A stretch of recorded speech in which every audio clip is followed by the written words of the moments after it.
आई hope सो सबको सब दिख रहा है. अच्छा. Okay, shall we start? Yes sir. Okay, चलो. सुनाई भी दे रहा है परफेक्ट.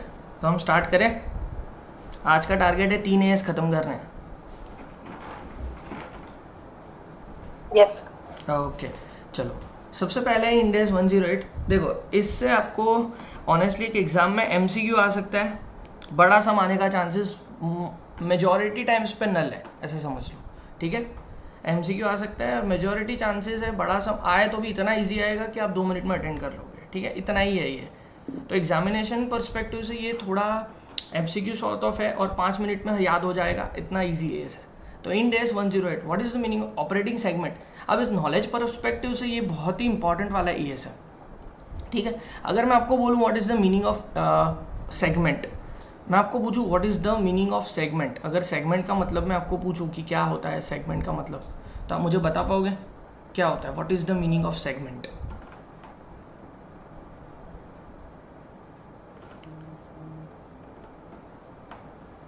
कोई बोल सकता है सेगमेंट क्या होता है?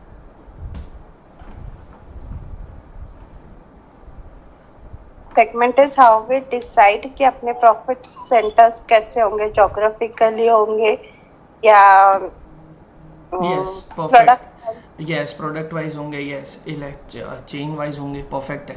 देखो, सेगमेंट का मतलब यही है कि हम सेगमेंट यही करते हैं. देखो, हमारे पास बहुत सारी प्रोडक्ट्स हैं, पर अगर प्रोडक्ट्स का बाइफर्केशन जब तक हम नहीं करेंगे प्रॉपर, तब तक हमें प्रॉफिटेबिलिटी पता नहीं चलेगी कि कौन सी प्रॉफिटेबिलिटी कहाँ से आई. तो हमारे ऑपरेट सेगमेंट्स कहाँ से ऑपरेट कर रहे हैं, मतलब सपोज बोलूँ कि अगर मैं आपको बोलूँ कि डिसीजन मेकर ने ऐसा डिसाइड किया कि सपोज हमारे बहुत सारी पूरी इंडिया में हमारा बिजनेस फैला हुआ है. ठीक है, तो पूरे इंडिया में बहुत सारी जगह पे जियोग्राफिकली, अगर हम जियोग्राफिकली हम देखें तो बहुत सारी जगह पे हमें बिजनेस कर रहे हैं हम लोग. ठीक है, तो ईस्ट इंडिया अलग चीज़ है, वेस्ट इंडिया अलग चीज़ है. मतलब ये जियोग्राफिकली अगर हम देखें तो जियोग्राफिकली हमारा बिजनेस के सेगमेंट्स अलग हो जाते हैं. तो वो जो यूनिट्स हम बनाते हैं ना, छोटे छोटे यूनिट्स जो हम बनाते हैं for the purpose of making business, वो बिजनेस को ईजी बनाने के लिए हम छोटे छोटे पार्ट करते हैं एक बिजनेस के, on the basis of operating process की वजह से चेन की वजह से, उसकी प्रॉफिटेबिलिटी की वजह से, एक्स वाई जेड कोई भी रीज़न की वजह से हम बिजनेस में छोटे छोटे पार्ट्स करते हैं for the purpose of profit या for the purpose of easy business, ease of business doing. तो इन दैट सिनारियो क्या हो जाता है, आपको जो भी आपको बेनिफिट्स मिलते हैं, जो भी आपको सेगमेंट्स डिफरेंट डिफरेंट मिलते, that is your operating segment. हालांकि ये आपको बाइफरकेट करना आपका काम नहीं है, ये चीफ ऑपरेटिंग ऑफिसर जो होते हैं वही बाइफरकेट करते हैं, चीफ ऑपरेटिंग डिसीजन मेकर जो होता है वही ये डिसाइड करते हैं, CODM. ठीक है, तो ऑपरेटिंग सेगमेंट्स आगे बढ़ाते हैं. इंड एस 108 ऑपरेटिंग सेगमेंट मतलब बिजनेस के छोटे छोटे parts. Meaning of operating segment क्या है? It is component of entity. Components मैंने बोला छोटे छोटे कंपोनेंट होते हैं. Engaged in business activity from which it earns revenue and इनकर एक्सपेंडिचर. बट ऑब्वियस है, बिजनेस एक्टिविटी अपनी अपनी तरह से बिजनेस एक्टिविटी अर्न करते हैं. बिजनेस एक्टिविटी को क्या करते हैं, प्रैक्टिस करते हैं, अर्न रेवेन्यू, इनकर एक्सपेंडिचर करते हैं. Regularly reviewed by the chief operating decision maker. Regularly chief operating decision maker review करता है कि भाई ये ऑपरेटिंग सेगमेंट हमारा है ना कि नहीं है, ये सारी चीज़ रिव्यू भी वही कर देते हैं. ठीक है, फिर उसके बाद CODM can be a single discrete financial information is available, that is asset liability. सबकी अलग अलग इन्फॉर्मेशन अवेलेबल होती है, मतलब एक हर एक यूनिट की इंडिविजुअल इन्फॉर्मेशन अवेलेबल होती है हमारे पास कि उसकी असेट कितनी है, उसकी लायबिलिटी कितनी है, वही सारी इन्फॉर्मेशन हमारे पास अवेलेबल होती है. Note, CODM can be a single person or group of person responsible for decision making. हाँ, सिंपल है वो तो भाई. CODM जो होता है वो सिंगल पर्सन भी हो सकता है या तो एक ग्रुप ऑफ पर्सन भी हम असाइन कर सकते हैं उसके लिए, उनको बोल सकते हैं कि आप responsible for making the decision. अब मल्टीपल ऑपरेटिंग सेगमेंट, सर किस आधार के, किस बेस के ऊपर हम ऑपरेटिंग सेगमेंट्स बनाते हैं? तो 2 or more operating segment of an entity can be aggregated and treated as single operating segment if they have similar economic characteristics. मतलब सपोज मैं ऐसा बोलूं कि एक बिजनेस चल रहा है, उसके बहुत सारे कंपोनेंट्स हैं, ऐसा हम मान लें. ठीक है, बहुत सारे कंपोनेंट हैं और उसका ये 2 कंपोनेंट जो है उसके प्रोडक्ट दोनों ऑलमोस्ट सेम ही है, दोनों की इकोनॉमिक कैरेक्टरिस्टिक्स ऑलमोस्ट सेम है, दोनों के प्रोडक्ट ऑलमोस्ट सेम है, ये सारी चीज़ ऑलमोस्ट सेम है। तो इन दैट सिनारियो हम इन दोनों को एग्रीगेट करके भी दिखा सकते हैं हमारे बिजनेस ऑपरेटिंग सेगमेंट में। हमारे जो फाइनेंशियल स्टेटमेंट्स है उसके अंदर हम उसको एग्रीगेट करके भी दिखा सकते हैं, ऐसा उन्होंने बोला है for the purpose of financial reporting. Financial reporting perspective से ये बहुत इंपॉर्टेंट है कि दो या दो से ज़्यादा ऑपरेटिंग सेगमेंट, मतलब जितने ऑपरेटिंग सेगमेंट है, अगर उनकी कैरेक्टरिस्टिक्स एक दूसरे के साथ मैच हो गई, अगर उनकी सेलिंग साइकिल, प्रोडक्शन साइकिल एक दूसरे के साथ मैच हो गई, तो अगर बहुत सारी सिमिलैरिटी है दो ऑपरेटिंग सेगमेंट में, तो इन दैट सिनेरियो हम क्या करेंगे, उनको क्लब करके एक साथ ही दिखा देंगे कि ये हमारा एक ही ऑपरेटिंग सेगमेंट है for the purpose of reporting. हाँ, रिपोर्टिंग पर्पज के लिए ये सारी चीज़ें इंपॉर्टेंट है। तो उन्होंने बोला टू और मोर operating segments of an entity can be aggregated and treated as a single operating segment if they have similar economic characteristics। similar economic characteristics हो तो सेम हो सकता है nature of product and service, so दोनों का product and nature of service, दोनों का production process same हो, या तो फिर टाइप ऑफ कस्टमर सेम हो, method and products and nature of regulatory environment, मतलब ये सारी चीज़ें सिमिलर हो, इन दोनों की सारी चीज़ें बोल रहे हैं। If they have similar economic environment, nature, product and service, production process, type of customer, method to distribute products और service, nature, if regulatory environment, ये सारी चीज़ अगर दो इकोनॉमिक एनवायरनमेंट की, दो ऑपरेटिंग सेगमेंट की सेम हो, तो इन दैट सिनेरियो उसको हम क्लब कर देंगे और उसको साथ में दिखाएंगे। ठीक है, पर आपको जो सीखना है वो आगे जो है वो सीखना है रिपोर्टेबल सेगमेंट। आपको ये सीखना है, आपके एग्जामिनेशन परस्पेक्टिव से ये इंपॉर्टेंट है कि what is the meaning of reportable segment. अब ये समझाने से पहले एक क्वेश्चन है मेरा, मैंने जो अभी तक जितने भी एस आपको करवाए हैं, आपने मॉड्यूल से उसके सम प्रैक्टिस किए हैं क्या?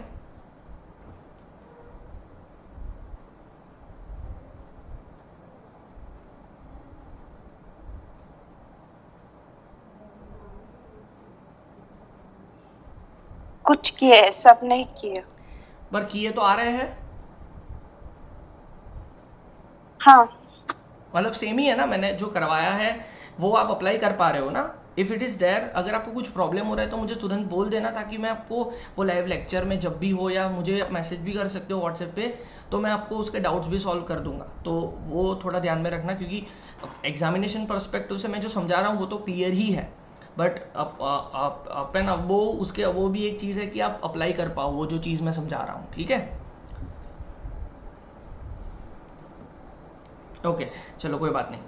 Reportable segment, it is an operating segment of an entity. आपको एग्जामिनेशन परस्पेक्टिव से क्या इंपॉर्टेंट है वो बताता हूँ। सर आपको ये इंपॉर्टेंट है कि कोई भी सेगमेंट है वो रिपोर्टेबल सेगमेंट बन जाए। आपके लिए इंपॉर्टेंट चीज़ ये है कि कोई भी एक सेगमेंट जो है वो रिपोर्टेबल सेगमेंट बन जाए, वो आपके लिए इंपॉर्टेंट है। ठीक है, तो रिपोर्टेबल सेगमेंट मतलब क्या कि सर कोई भी हमारे सेगमेंट है, सपोज बहुत सारे सेगमेंट है, मान लेते हैं सपोज यहाँ पे, एक मिनट,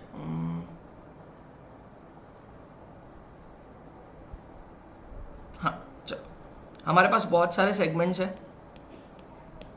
मान लेते हैं इतने सारे सेगमेंट है, ठीक है। But when it comes to reporting करोगे ना जब, तब आपको है ना अलग से एक स्टेटमेंट बताना पड़ेगा, जहां पे आपको जितने भी सेगमेंट है उसको आपको इंडिविजुअली उनको बताना पड़ेगा। सपोज आपके 5 segment A B C D E sir F and G भी है, सर इतने सेगमेंट है। अगर जितने की जो अभी मैं बता रहा हूं रिपोर्टेबल सेगमेंट, अगर आपकी डेफिनेशन, अगर आप हर एक इंडिविजुअली हर एक को चेक करोगे, इंडिविजुअली हर एक सेगमेंट को आप क्या करोगे, चेक करोगे, और वो चेक करोगे रिपोर्टेबल सेगमेंट की कंडीशंस, 3 कंडीशन है। हर एक को इंडिविजुअली चेक करोगे कि वो रिपोर्टेबल सेगमेंट है, यस और नो। अगर वो 3 कंडीशन सेटिस्फाई कर लेता है, इंडिविजुअली चेक करूंगा, हाँ, अगर वो इंडिविजुअली सेटिस्फाई कर लेता है वो तीनों कंडीशन को, तो इन दैट सिनारियो वो जो है आपको इंडिविजुअली अलग से सेपरेटली आपको बताना पड़ेगा अपने कस्टमर को, अपने रिपोर्टिंग में, कि भाई ये जो ए सेगमेंट है वो हमारा इंपॉर्टेंट पार्ट है हमारे बिजनेस का, तो ये आप अलग से इसकी इंफॉर्मेशन देखो, ये हमारा रिपोर्टेबल सेगमेंट है, ये सेगमेंट इंपॉर्टेंट इंटीग्रल पार्ट है हमारा। मतलब कोई ऐसा छोटा सा सेगमेंट है जो इतनी ज़्यादा इम्पैक्ट नहीं कर रहा, सपोज ये जी है, वो इतनी ज़्यादा इम्पैक्ट नहीं कर रहा है आपके बिजनेस के अंदर, इतनी ज़्यादा इम्पैक्ट है ही नहीं उसकी, तो उसको अलग से रिपोर्टिंग करने की ज़रूरत नहीं है उसको। सपोज ये 3 सेगमेंट ऐसे हैं जो इतने ज़्यादा इंटीग्रल नहीं है, इतने ज़्यादा इम्पैक्ट नहीं कर रहे हैं हमारी प्रॉफिटेबिलिटी के ऊपर, उतने ज़्यादा असेट्स भी नहीं है इसके पास, हमारे बिजनेस की सपोज 100 रुपये की असेट है, उसमें से 2 रुपये की असेट इसके अंदर जा रही है, तो इतनी ज़्यादा असेट भी है नहीं अर्न कर लेके बैठा हुआ है, तो इन दैट सिनेरियो उसको क्लब कर दूंगा मैं, इसको क्लब कर दूंगा और उसको क्या करूंगा, अदर सेगमेंट कर दूंगा और उनको बोल दूंगा कि ये लो हमारे अदर सेगमेंट, और ये 4 हमारे इंटीग्रल पार्ट है, तो ये 4 को इंडिविजुअली दिखाऊंगा और जो इतने ज़्यादा इंपॉर्टेंट नहीं है उसको क्लब करके दिखा दूंगा, और जो भी हमारे कस्टमर्स हैं मतलब इन्वेस्टर्स हैं उनको पता चल जाएगा कि ये हमारे इतनी ज़्यादा इंपॉर्टेंट सेगमेंट नहीं है, जो इंपॉर्टेंट सेगमेंट है वो ये है और इसके ऊपर एनालिसिस हम करते हैं। तो ये चीज़ है यहाँ पे, ये आपको सीखना है कि रिपोर्टेबल सेगमेंट आपको कैसे बनाना है, ठीक है। तो चलो बस वो 3 कंडीशन ही हमें सीखनी है। तो सबसे पहली चल रिपोर्टेबल सेगमेंट कैसे बनेगा, उन्होंने बोला है it is an operating segment of an entity for which segment information is separately disclosed in financial statement. मैंने पहले बोला कि it is an operating segment of an entity for which separate segment of information is separately disclose, separately आपको disclose करना पड़ेगा। तो ABCD जो reportable segment आ गए, अगर वो रिपोर्टेबल सेगमेंट बन गया तो उसकी सेपरेटली इन्फॉर्मेशन आपको क्या करनी पड़ेगी, डिस्क्लोज करनी पड़ेगी। An operating segment of an entity will be considered as reportable segment if it meets any of the following criteria. Sorry, any of the following criteria, कोई भी एक क्राइटेरिया अगर फॉलो कर लेगा, बहुत सिंपल से क्राइटेरिया, एकदम बच्चों जैसे क्राइटेरिया है, 3 क्राइटेरिया में से कोई भी एक क्राइटेरिया भी अगर वो फॉलो कर लेगा तो इन दैट सिनेरियो वो रिपोर्टेबल सेगमेंट बन जाएगा। 3 में से कोई भी एक क्राइटेरिया अगर फॉलो करेगा तो इन दैट सिनेरियो वो रिपोर्टेबल सेगमेंट रिपोर्टेबल बन जाएगा, वो उन्होंने बोला हुआ है। तो सर फर्स्ट उन्होंने बोला है इफ रेवेन्यू ऑफ सेगमेंट, अब सबसे पहला 3 क्राइटेरिया है, तीनों क्राइटेरिया में से कोई भी एक क्राइटेरिया हो जाएगा तो इन दैट सिनेरियो हो जाएगा। Sir if revenue of that segment is greater than or equal to 10% of the combined revenue of all segment. Sir क्या लिखा है, रेवेन्यू आपको क्या करनी है, टोटल करना है रेवेन्यू का। सर रेवेन्यू का मतलब सिंपल बोलूँ ना तो सपोज ऐसे लिखा होगा ABCDE, सम भी करवा दूंगा, एक ही समय बुक में दिया हुआ है, ठीक है। ABCDE सपोज इतना है, तो 2 टाइप के सेल्स होते हैं, एक होता है डोमेस्टिक सेल्स और एक होता है एक्सपोर्ट सेल्स। तो सर दोनों का सेल्स का टोटल करना है हमें, दोनों के सेल्स का टोटल करना है। उन्होंने बोला है कंबाइंड रेवेन्यू निकालो आप, कंबाइंड रेवेन्यू। तो सर कंबाइंड रेवेन्यू करो तो टोटल रेवेन्यू का, फिर टोटल रेवेन्यू सपोज यहाँ पे 100 आई, टोटल रेवेन्यू आपकी 100 आई, सपोज यहाँ पे 25 है, इसकी 30 है, इसकी 20 है, 20 25 30 50 50 75 हो गया ना, तो फिर 15 एंड 10, ठीक है, 15 10 भी नहीं करते, 25 एंड 5, ठीक है।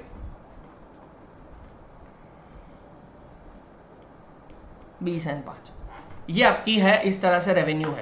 आपने डोमेस्टिक और एक्सपोर्ट सेल्स को आपने क्या कर दिया, प्लस कर दिया। अब उन्होंने बोला है कि आपका जो टोटल सेल्स आया ना, टोटल सेल्स उसका 10% करो।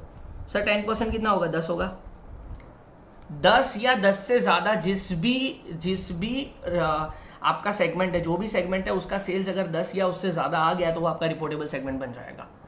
तो सर इसका सेल्स कितना है, 25 है, 10 से ज़्यादा है, 10 या 10 से ज़्यादा है, हाँ सर ये रिपोर्टेबल सेगमेंट है। सर B 10 से ज़्यादा है, 10 या 10 से ज़्यादा है, हाँ सर ये रिपोर्टेबल सेगमेंट। सर C 10 या 10 से ज़्यादा है, यस ये भी रिपोर्टेबल सेगमेंट है, ये भी रिपोर्टेबल सेगमेंट है, पर ये रिपोर्टेबल सेगमेंट नहीं है एज पर फर्स्ट कंडीशन। तो उन्होंने फर्स्ट कंडीशन इतनी सिंपल रखी है कि सर कंबाइंड रेवेन्यू करो, कंबाइंड सेल्स करो, external sales and internal sales दोनों का, एक्सटर्नल एंड इंटरनल मतलब export sale and domestic sales दोनों का टोटल करो। सर दोनों के टोटल का 10% करो। अगर आपका रिपोर्टेबल सेगमेंट जितने भी सेगमेंट है अगर उसका सेल्स 10% या उससे ज़्यादा है, वो जो आपका टोटल सेल्स आया उसका, तो इन दैट सिनेरियो वो क्या बन जाएंगे, रिपोर्टेबल सेगमेंट बन जाएगा एज पर फर्स्ट कंडीशन, ऐसा उन्होंने बोला हुआ है। फर्स्ट कंडीशन में किसी को डाउट है? अगर ना हो तो मैं आगे बढ़ूँ, बहुत ही सिंपल है, बोलो।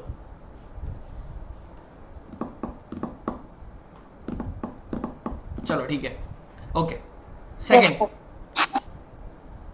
if profit or loss of that segment is greater than or equal to 10% of combined result of all segments। देखो उन्होंने बोला है, थोड़ा ध्यान से समझना, ये वाला है ना थोड़ा चैलेंजिंग है, थोड़ा चैलेंजिंग इन द सेंस है बहुत ही ईजी, पर भूल जाते हैं कई बार बच्चे। देखो profit or loss of that segment is greater than or equal to combined result. अब रिजल्ट का मतलब क्या, प्रॉफिट या तो लॉस, प्रॉफिट या तो लॉस होता है, ठीक है सर, रिजल्ट का मतलब प्रॉफिट या तो लॉस होता है, तो उन्होंने बोला है कंबाइंड रिजल्ट। तो उन्होंने ऐसा बोला है, आप क्या करो, ये कंडीशन के लिए आपको क्या करना है सर, उन्होंने जितने भी रिपोर्टेबल सेगमेंट बोले A B C D E, sir जितने भी सेगमेंट दिए हुए हैं, आपको क्या करना है, जिसका प्रॉफिट हुआ है ना, जिसका प्रॉफिट हुआ है, सेल्स माइनस कॉस्ट तो प्रॉफिट हुआ है ना 20, 15 और 5, और इसका लॉस हुआ है 5 और इसका लॉस हुआ है 15। आपको क्या करना है सर, जिसका जिसका प्रॉफिट हुआ है ना उसका टोटल करना है, उसको यहां पे लिखना है, जिसका जिसका प्रॉफिट हुआ है उसको यहां पे लिखना है, 20, 15 और 5, तो कितना 40 का प्रॉफिट हुआ सर, 40 का प्रॉफिट है, यहां पे लिख दो। सर लॉस हुआ, लॉस का टोटल है सर, लॉस का टोटल यहां पे लिख दो 20। आपको क्या करना है, इन दोनों में से हायर फिगर लेना है, तो हायर फिगर मतलब 40 या 20, तो सर हायर फिगर 40 है, ठीक है, तो जिसका 40 का क्या करना है 10% करना है, 40 का 10% मतलब 4। अब जिसका प्रॉफिट या लॉस 4 या 4 से ज्यादा होगा वो हमारा रिपोर्टेबल सेगमेंट, ये चीज है, ठीक है। अब वापस पढ़ के बताता हूँ, वापस रिवाइज कराऊंगा, बहुत इजी है, देखो वापस देखो, if profit or loss of that segment is greater than or equal to 10% of combined result of all segments. Sir all segments का कंबाइंड रिजल्ट, ऑल सेगमेंट का कंबाइंड रिजल्ट ऐसा नहीं सर, ऑल सेगमेंट का combined result करोगे तो profit or loss दोनों को set of कर दोगे, पर ऐसे नहीं, उन्होंने बोला है combined result of all segment means higher of combined profit of all segments. Sir combined profit of all segments, जितने जितने सेगमेंट्स है उसका जितना प्रॉफिट हुआ है वो सबका टोटल करो और वो लिखो, जितने लॉस मेकिंग है वो सब लॉस का टोटल करो, वो यहां पे लिखो। सर दोनों में से जो हायर अमाउंट होगा, सर ऐसा मत करना सर ये 20 रुपए तो लॉस है तो ये माइनस में नहीं करना, मैं एब्सोल्यूट वैल्यू कंसिडर करनी है, 40 या 20, सर 40 हायर है, ओके, यहाँ पे अगर 50 होता ना लॉस तो 50 हायर होता, तो 50 का 10% में करता, ठीक है। तो यहाँ पे अमाउंट लिखते टाइम के ऊपर आपको माइनस कंसिडर नहीं करना है, सिर्फ प्लस ही लिखना है। Sir amount whichever is higher, तो सर हायर अमाउंट ये है 40, तो 40 का 10% करना है आपको, तो 40 का 10% आप करोगे तो 4 रुपए या 4 रुपए से ज्यादा जिसका भी प्रॉफिट या लॉस दोनों में से कोई भी होगा तो वो रिपोर्टेबल सेगमेंट बन जाएगा। तो सर ये 20 है, 4 या 4 से प्लस है ना, 4 या 4 से प्लस है सर, करेक्ट, ये रिपोर्टेबल सेगमेंट। सर 15 4 या 4 से प्लस है, ये रिपोर्टेबल सेगमेंट। सर 5 4 या 4 से प्लस है, ये रिपोर्टेबल सेगमेंट। सर 5 है, आपको साइन देखनी नहीं है, 5 है 4 या 4 से प्लस है, सर रिपोर्टेबल सेगमेंट। सर 15 है 4 या 4 से प्लस है, रिपोर्टेबल सेगमेंट, दैट्स इट। तो ये मेरा रिपोर्टेबल सेगमेंट हो जाएगा। कोई डाउट इसमें?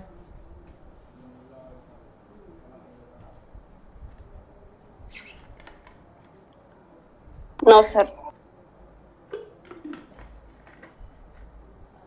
ओके, आगे बढ़ते हैं। If assets of that segment are greater than or equal to 10% of combined asset of all segments। Sir assets हमें कंसिडर करनी है। सर अब एसेट्स दी होगी same A B C D and E. Suppose asset दी हुई है, suppose यहाँ पे 100, सपोज यहाँ पे 50, यहाँ पे 50, यहाँ पे 20, यहाँ पे 10, ऐसी दी हुई है। सर आपको क्या करना है, टोटल एसेट करनी है, टोटल एसेट। तो सर 200 230, 230 का हमारा टोटल एसेट है, 230 का टोटल एसेट है, उसका 10% करो, उसका सीधा 10% करो 23। सर 23 या 23 से ज्यादा जिसकी भी एसेट होगी ना, 23 या 23 से ज्यादा जिसकी भी एसेट होगी वो हमारा रिपोर्टेबल सेगमेंट बन जाएगा। तो सर यहाँ पे उन्होंने बोला 100 23 या 23 से ज्यादा है, यस ये रिपोर्टेबल सेगमेंट है। सर ये 23 या 23 से ज्यादा है, ये रिपोर्टेबल सेगमेंट है, ये भी रिपोर्टेबल सेगमेंट, पर ये दोनों रिपोर्टेबल सेगमेंट नहीं है। थर्ड कंडीशन के हिसाब से ये दोनों रिपोर्टेबल सेगमेंट नहीं है। क्लियर है? थर्ड कंडीशन के हिसाब से ये दोनों रिपोर्टेबल सेगमेंट नहीं है। I hope so. Just a second, दिख रहा है ना? ओके, तो ये रिपोर्टेबल सेगमेंट नहीं है। आई होप सो क्लियर है ये चीज जो मैं बोल रहा हूँ वो। Yes sir. Okay okay okay, तो हमने 3 कंडीशन देखी। सर रिपोर्टेबल सेगमेंट कब हो सकता है? तो सिंपल है सर, कंबाइंड रेवेन्यू करो, रेवेन्यू का 10% करो, 10% या उससे ज़्यादा अगर उसका कंबाइंड रेवेन्यू है तो इन दैट सिनेरियो वो रिपोर्टेबल सेगमेंट। फिर उसके बाद सर आपको क्या सेकंड कंडीशन देखनी है, सबका प्रॉफिट जिन जिन सेगमेंट ने प्रॉफिट किया है वो सबका प्रॉफिट का एग्रीगेट करो, वो लिख दो। सर जिन जिन ने लॉस किया है वो लॉस का एग्रीगेट करो, वो लिख दो।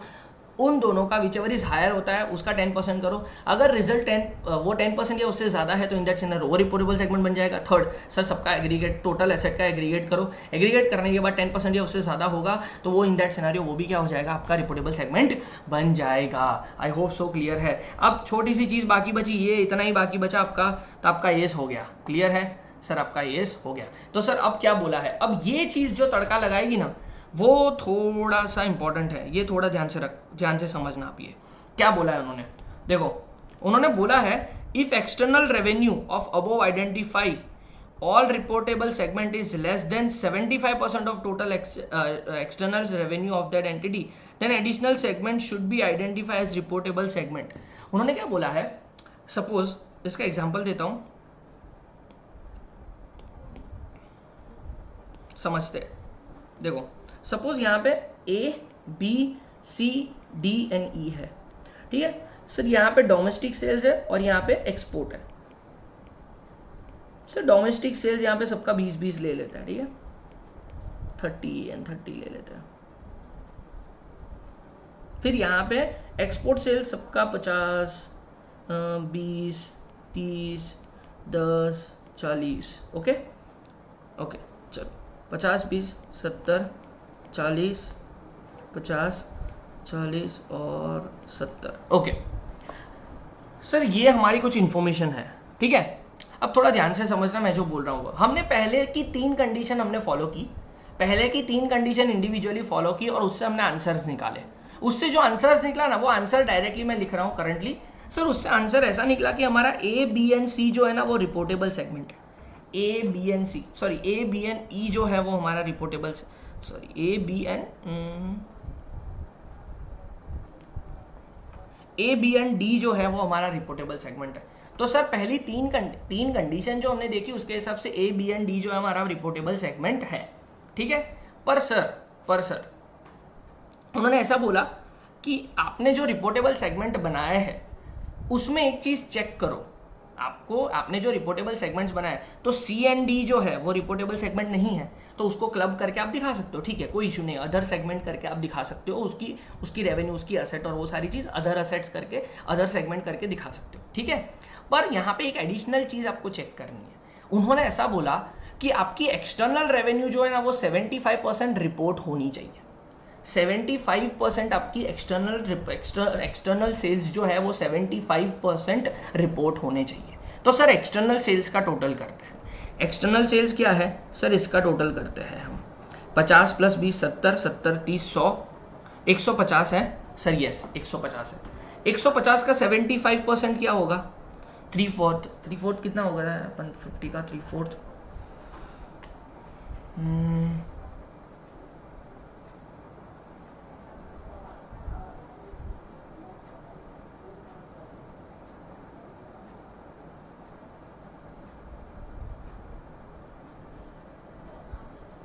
कितना होता है 0.75% 150 का,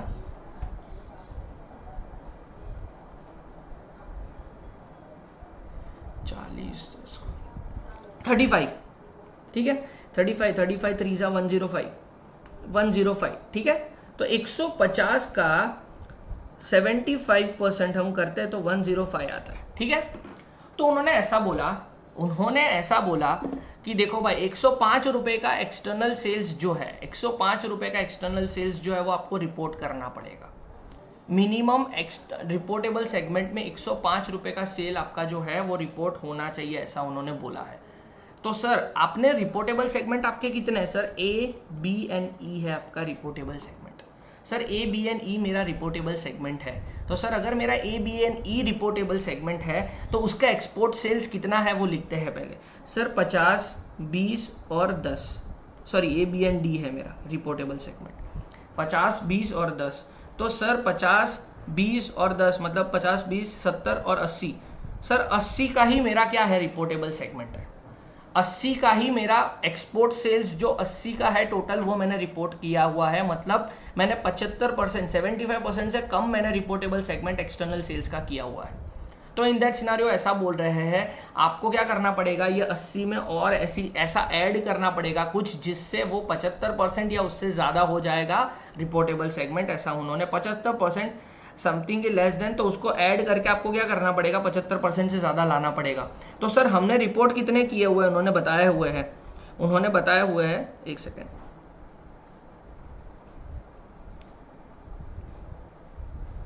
हाँ हमने रिपोर्ट कितने किए हैं, ये 50, सॉरी ये 50, ये 20 और ये 10 को हमने रिपोर्ट किया है, ठीक है, ये दोनों को अदर में डाला था।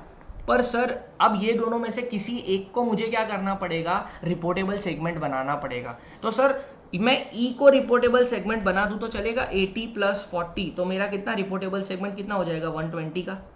तो इन दैट सिनारियो मेरा 75% से ज़्यादा, 75% या 75% से ज़्यादा मेरा एक्सटर्नल सेल्स जो है वो रिपोर्टेबल सेगमेंट बन जाएगा कि नहीं बन जाएगा? यस सर बन जाएगा, वो चीज़ उन्होंने बोली है। किसी को डाउट हो तो मुझे बता दो।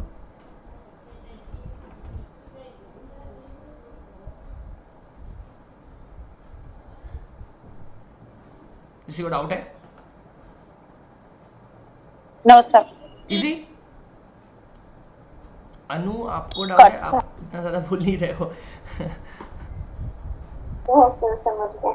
समझ आ गया, ओके। देखो उन्होंने बोल दिया है सर, क्या बोला है, if external revenue of above identify all reportable segment is less than 75% of total external revenue of the entity, then additional segment should be identified reportable segment. If entity wants to consider any segment which does not meet the above criteria as reportable, then it can do. कई बार ऐसा होता है कि भाई criteria match नहीं हो रहा है, फिर भी उनको ऐसा लग रहा है कि ये रिपोर्ट करना जरूरी है, तो फिर दे कैन वॉलेंटरीली कर सकते हैं, ऐसा कुछ भी नहीं है। ऑल द रिमेनिंग, देखो जो ऑल बचे हुए जो है वो आपको क्या कर देना है, अदर सेगमेंट करके बता देना है। All the remaining segments of that are not reportable as above should be combined and disclosed at other segment in इस सेगमेंट इन्फॉर्मेशन, ठीक है, अदर सेगमेंट कर दो।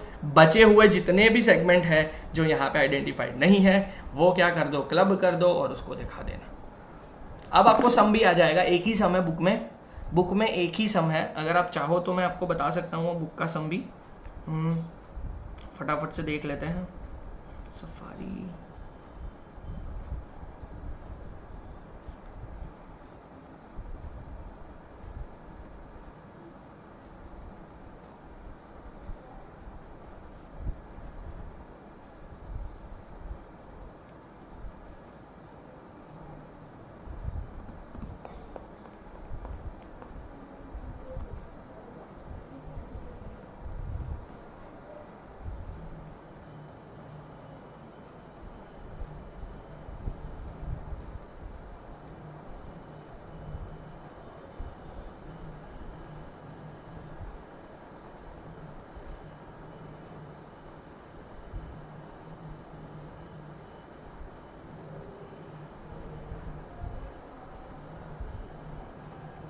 ये रहा ऑपरेटिंग सेगमेंट, दिख रहा है वो सबको?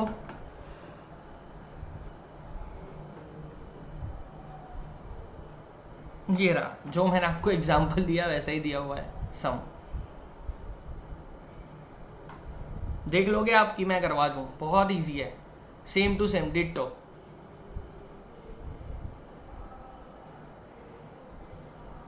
तो प्रैक्टिस हो जाएगा आपका कि मैं करवा दूं।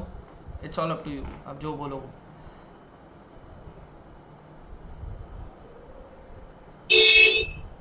बेसिक तो गॉट है, ये सब हम ट्राई करते, नहीं आए तो फिर हाँ आपको बेसिक शॉर्ट है, यही है। देखो मैंने आपको जो एग्जांपल भी दिया है ना वो सेम डिट्टो दिया एग्जांपल, ताकि आपको समझ आ जाए। बेसिक तीनों कंडीशन उन्होंने दी हुई है ताकि आपका प्रैक्टिस हो जाएगा। एक ही सम उन्होंने दिया है और कुछ नहीं दिया हुआ है। सॉर्टेड है, नहीं समझ आया तो वापस मुझे पूछना, ताकि मैं इतना बेसिक इसी वजह से क्लियर करवा रहा हूँ ताकि आप खुद कर पाओ कुछ, ठीक है।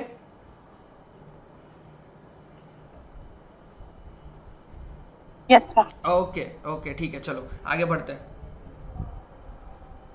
अब आते हैं अच्छे वाले एएस के ऊपर। ये भी आपको जो है एमसीक्यू पर्पस के लिए जनरली इंपॉर्टेंट है।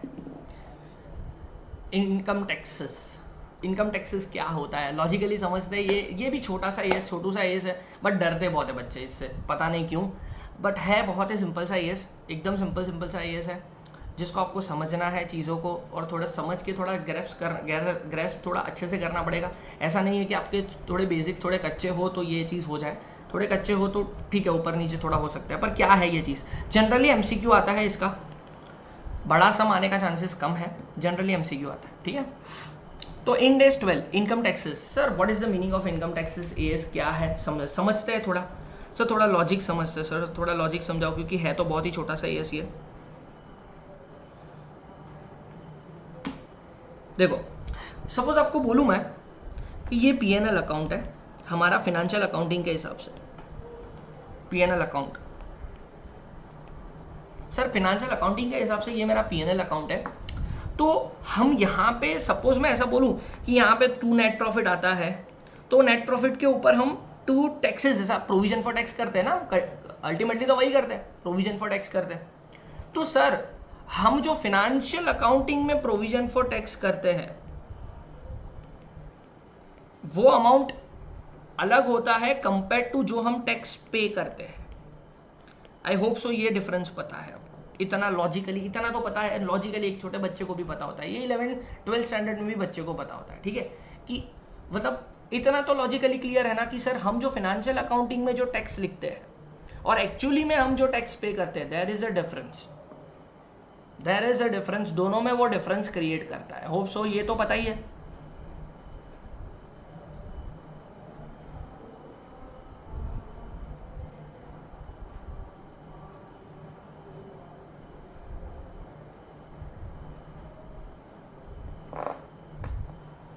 ये तो पता ही है ना कि इस दोनों में डिफरेंस होता है।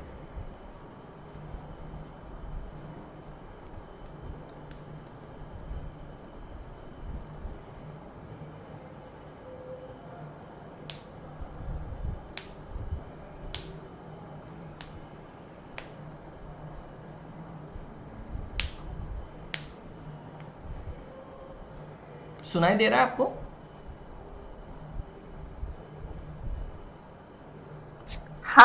हाँ, तो इन दोनों में डिफरेंस तो पता है ना आपको कि प्रोविजन, हम जो फिनेंशियल अकाउंटिंग के हिसाब से जो टैक्स पे कर रहे हैं और एक्चुअली में हम जो टैक्सेशन में, डायरेक्ट टैक्सेशन में जो टैक्स पे करते हैं, डायरेक्ट टैक्सेशन के इनकम टैक्स के रूल के हिसाब से जो टैक्स पे करते हैं, there is a difference between these two amount, इन दोनों में डिफरेंस होता है? तो सर ये जो डिफरेंस क्रिएट हुआ, हम एक्चुअली हमारे पास से कैश फ्लो में पैसे कितने जाएंगे सर, टैक्स के हिसाब से हमारे में से पैसे जाएंगे, और हम यहाँ पे लिखते कितना है सर, फिनेंशियल अकाउंटिंग के हिसाब से लिखते हैं। तो सर यहाँ पे अगेन डिफरेंस आ जाएगा ना, तो वो जो डिफरेंस आता है उसको मुझे मिटिगेट कैसे करना है, तो वो जो डिफरेंस क्रिएट होगा हमारे अकाउंट्स में उसको मिटिगेट कैसे करना है, ये हमें यहाँ पे ये जो प्रॉब्लम हो रहा है उसका सॉल्यूशन दे रहा है ये इंड एस। ये जो प्रॉब्लम होता है उसका सॉल्यूशन देता है ये इंड एस 12, ये उसका सॉल्यूशन देता है आपको। क्लियर है? आई होप सो ये लॉजिकली मैंने जो बताया उसमें आपको समझ आया क्या है।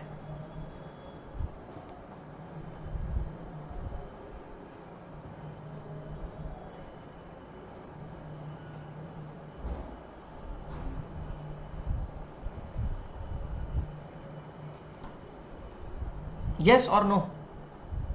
Yes sir. हाँ मुझे लगा कि सुनाई नहीं दे रहा। ठीक है चलो स्टार्ट करते हैं। तो ये जो प्रॉब्लम है ना इसको दिमाग में रखना, और कुछ नहीं है, ज़्यादा जो जो चीज़ें मैं बोलता जाऊँ उसको दिमाग में रखना, सारी चीज़ें समझ आ जाएगी। Ind AS 12 income taxes. Sir tax expense, it means tax expense क्या है? It means tax expense recognised, it means tax expense recognised in the books as per Ind AS. Ind AS के हिसाब से जो हम टैक्स एक्सपेंस, अगर कहीं पे भी वर्ड यूज हो आपका इन CFR, तो टैक्स एक्सपेंस का मतलब ये है कि आप फिनेंशियल अकाउंटिंग में जितना भी टैक्स आप लिखते हो that is your end AS के हिसाब से जो आपका टैक्स आता है। Sir tax expense current tax plus deferred tax जो भी होगा वो दोनों का एडिशन करोगे तो आपको क्या मिल जाएगा? इनकम टैक्स मिलेगा। पर थोड़ा ध्यान से समझना, what is the meaning of current tax, what is the meaning of deferred tax, थोड़ा ध्यान से समझना। सर करंट टैक्स का मतलब है tax as per profit as per income tax act. Sir तीन चीज है यहाँ पे, तीनों चीज समझाता हूं। एक होता है करंट टैक्स, एक होता है डिफर्ड टैक्स, और एक होता है टैक्स एक्सपेंस। ठीक है सर, करंट टैक्स का मतलब ये है कि हम इनकम टैक्स के रूल के हिसाब से जो टैक्स कैलकुलेट करते हैं that is current tax. Tax expense का मतलब है कि सर फिनेंशियल अकाउंटिंग के हिसाब से जो कैलकुलेट करते हैं वो हमारा टैक्स एक्सपेंस। सर ये दोनों में जो डिफरेंस आता है ना, उसको मिटिगेट करने के लिए हम क्या यूज करेंगे, डिफर्ड टैक्स। सपोज मान लेते हैं कि करंट टैक्स हमारा 100 रुपये है, मतलब इनकम टैक्स के हिसाब से हमने सोचा कि हमारा टैक्स 100 रुपये है, लेकिन फिनेंशियल के हिसाब से हमने देखा कि हमारा टैक्स तो कितना है, 120 रुपये। तो सर हमें 120 रुपये लिखने पड़ेंगे कि नहीं? लॉजिकली जाते हैं, सर थोड़ा समझाओ। सर लॉजिकली समझते हैं। सर फिनेंशियल अकाउंटिंग में ये P&L अकाउंट है हमारा, यहाँ पे हमारा P&L अकाउंट है, इसको रब कर देते हैं, उसको समझते हैं थोड़ा अच्छे से। सर मैंने अभी आपको समझाया करंट टैक्स। सर यहाँ पे मैं लिख दूंगा कि करंट टैक्स टू टैक्स हमारा 100 रुपये है, हमने एक्चुअली 100 रुपये टैक्स पे किया, खर्चा हुआ हमारा 100 रुपये का। पर सर एक्चुअली फिनेंशियल अकाउंटिंग में तो आउटर कॉलम में क्या जाना चाहिए, टैक्स एक्सपेंस जाना चाहिए, कि फिनेंशियल अकाउंटिंग में फिनांस की इंफॉर्मेशन होनी चाहिए। तो सर हमारे हिसाब से तो 120 रुपये का टैक्स एक्सपेंस है। सर आप क्या बता रहे हो? तो सर 100 रुपये हमने पे किए, पर एक्चुअली 2 डिफर्ड लायबिलिटी क्रिएट करनी पड़ेगी 20 रुपये की, यहाँ पे 120 रुपये हो गए। तो ये जो दोनों का डिफरेंस है ना, ये क्रिएट कर रहा है ये चीज़। तो सर हमें तीन चीज़ मैंने यहाँ पे आपको बताई, 3 चीज़ आपको मैंने बताई कि सर एक करंट टैक्स होता है, एक टैक्स एक्सपेंस होता है, एंड तीसरी चीज़ डिफर्ड टैक्स होता है। करंट टैक्स मतलब क्या? सर इनकम टैक्स के रूल्स के हिसाब से जो हम टैक्सेशन के हिसाब से जो हम कैलकुलेट करते हैं कि इतना टैक्स पे करना है, दैट इज करंट टैक्स। दूसरा सर फिनांस टैक्स एक्सपेंस मतलब फिनेंशियल अकाउंट्स के हिसाब से जो इंड एज के हिसाब से जो रूल्स लगा के हम टैक्स कैलकुलेट करते हैं, दैट इज फिनेंशियल, वो टैक्स। सर टैक्स एक्सपेंस जो होता है आउटर कॉलम में, हम जब P&L अकाउंट के आउटर कॉलम में जो लिखते हैं वो तो हमारा टैक्स एक्सपेंस ही लिखना पड़ेगा, 120 रुपये ही लिखना पड़ेगा। तो सर अगर 100 रुपये मेरा करंट टैक्स आया और उसके ऊपर मेरा फिनेंशियल अकाउंट में 120 रुपये है, तो 20 रुपये मुझे ज़्यादा लिखने पड़ेंगे, तो मेरी लायबिलिटी क्रिएट हुई। पर व्हाट इफ ऐसा हुआ कि करंट टैक्स मेरा 120 रुपये आया और फिनेंशियल अकाउंट के हिसाब से 100 रुपये आया, तो फिर इन दैट सिनारियो मुझे कुछ कम करके लिखना पड़ेगा आउटर कॉलम में, तो मेरा डिफर्ड टैक्स असेट बन जाएगा। वो कैसे है, वो सारी चीज़ें नीचे एग्जाम्पल में सब कुछ लिखा हुआ है। तो सर हम पढ़ लेते हैं अभी क्या है।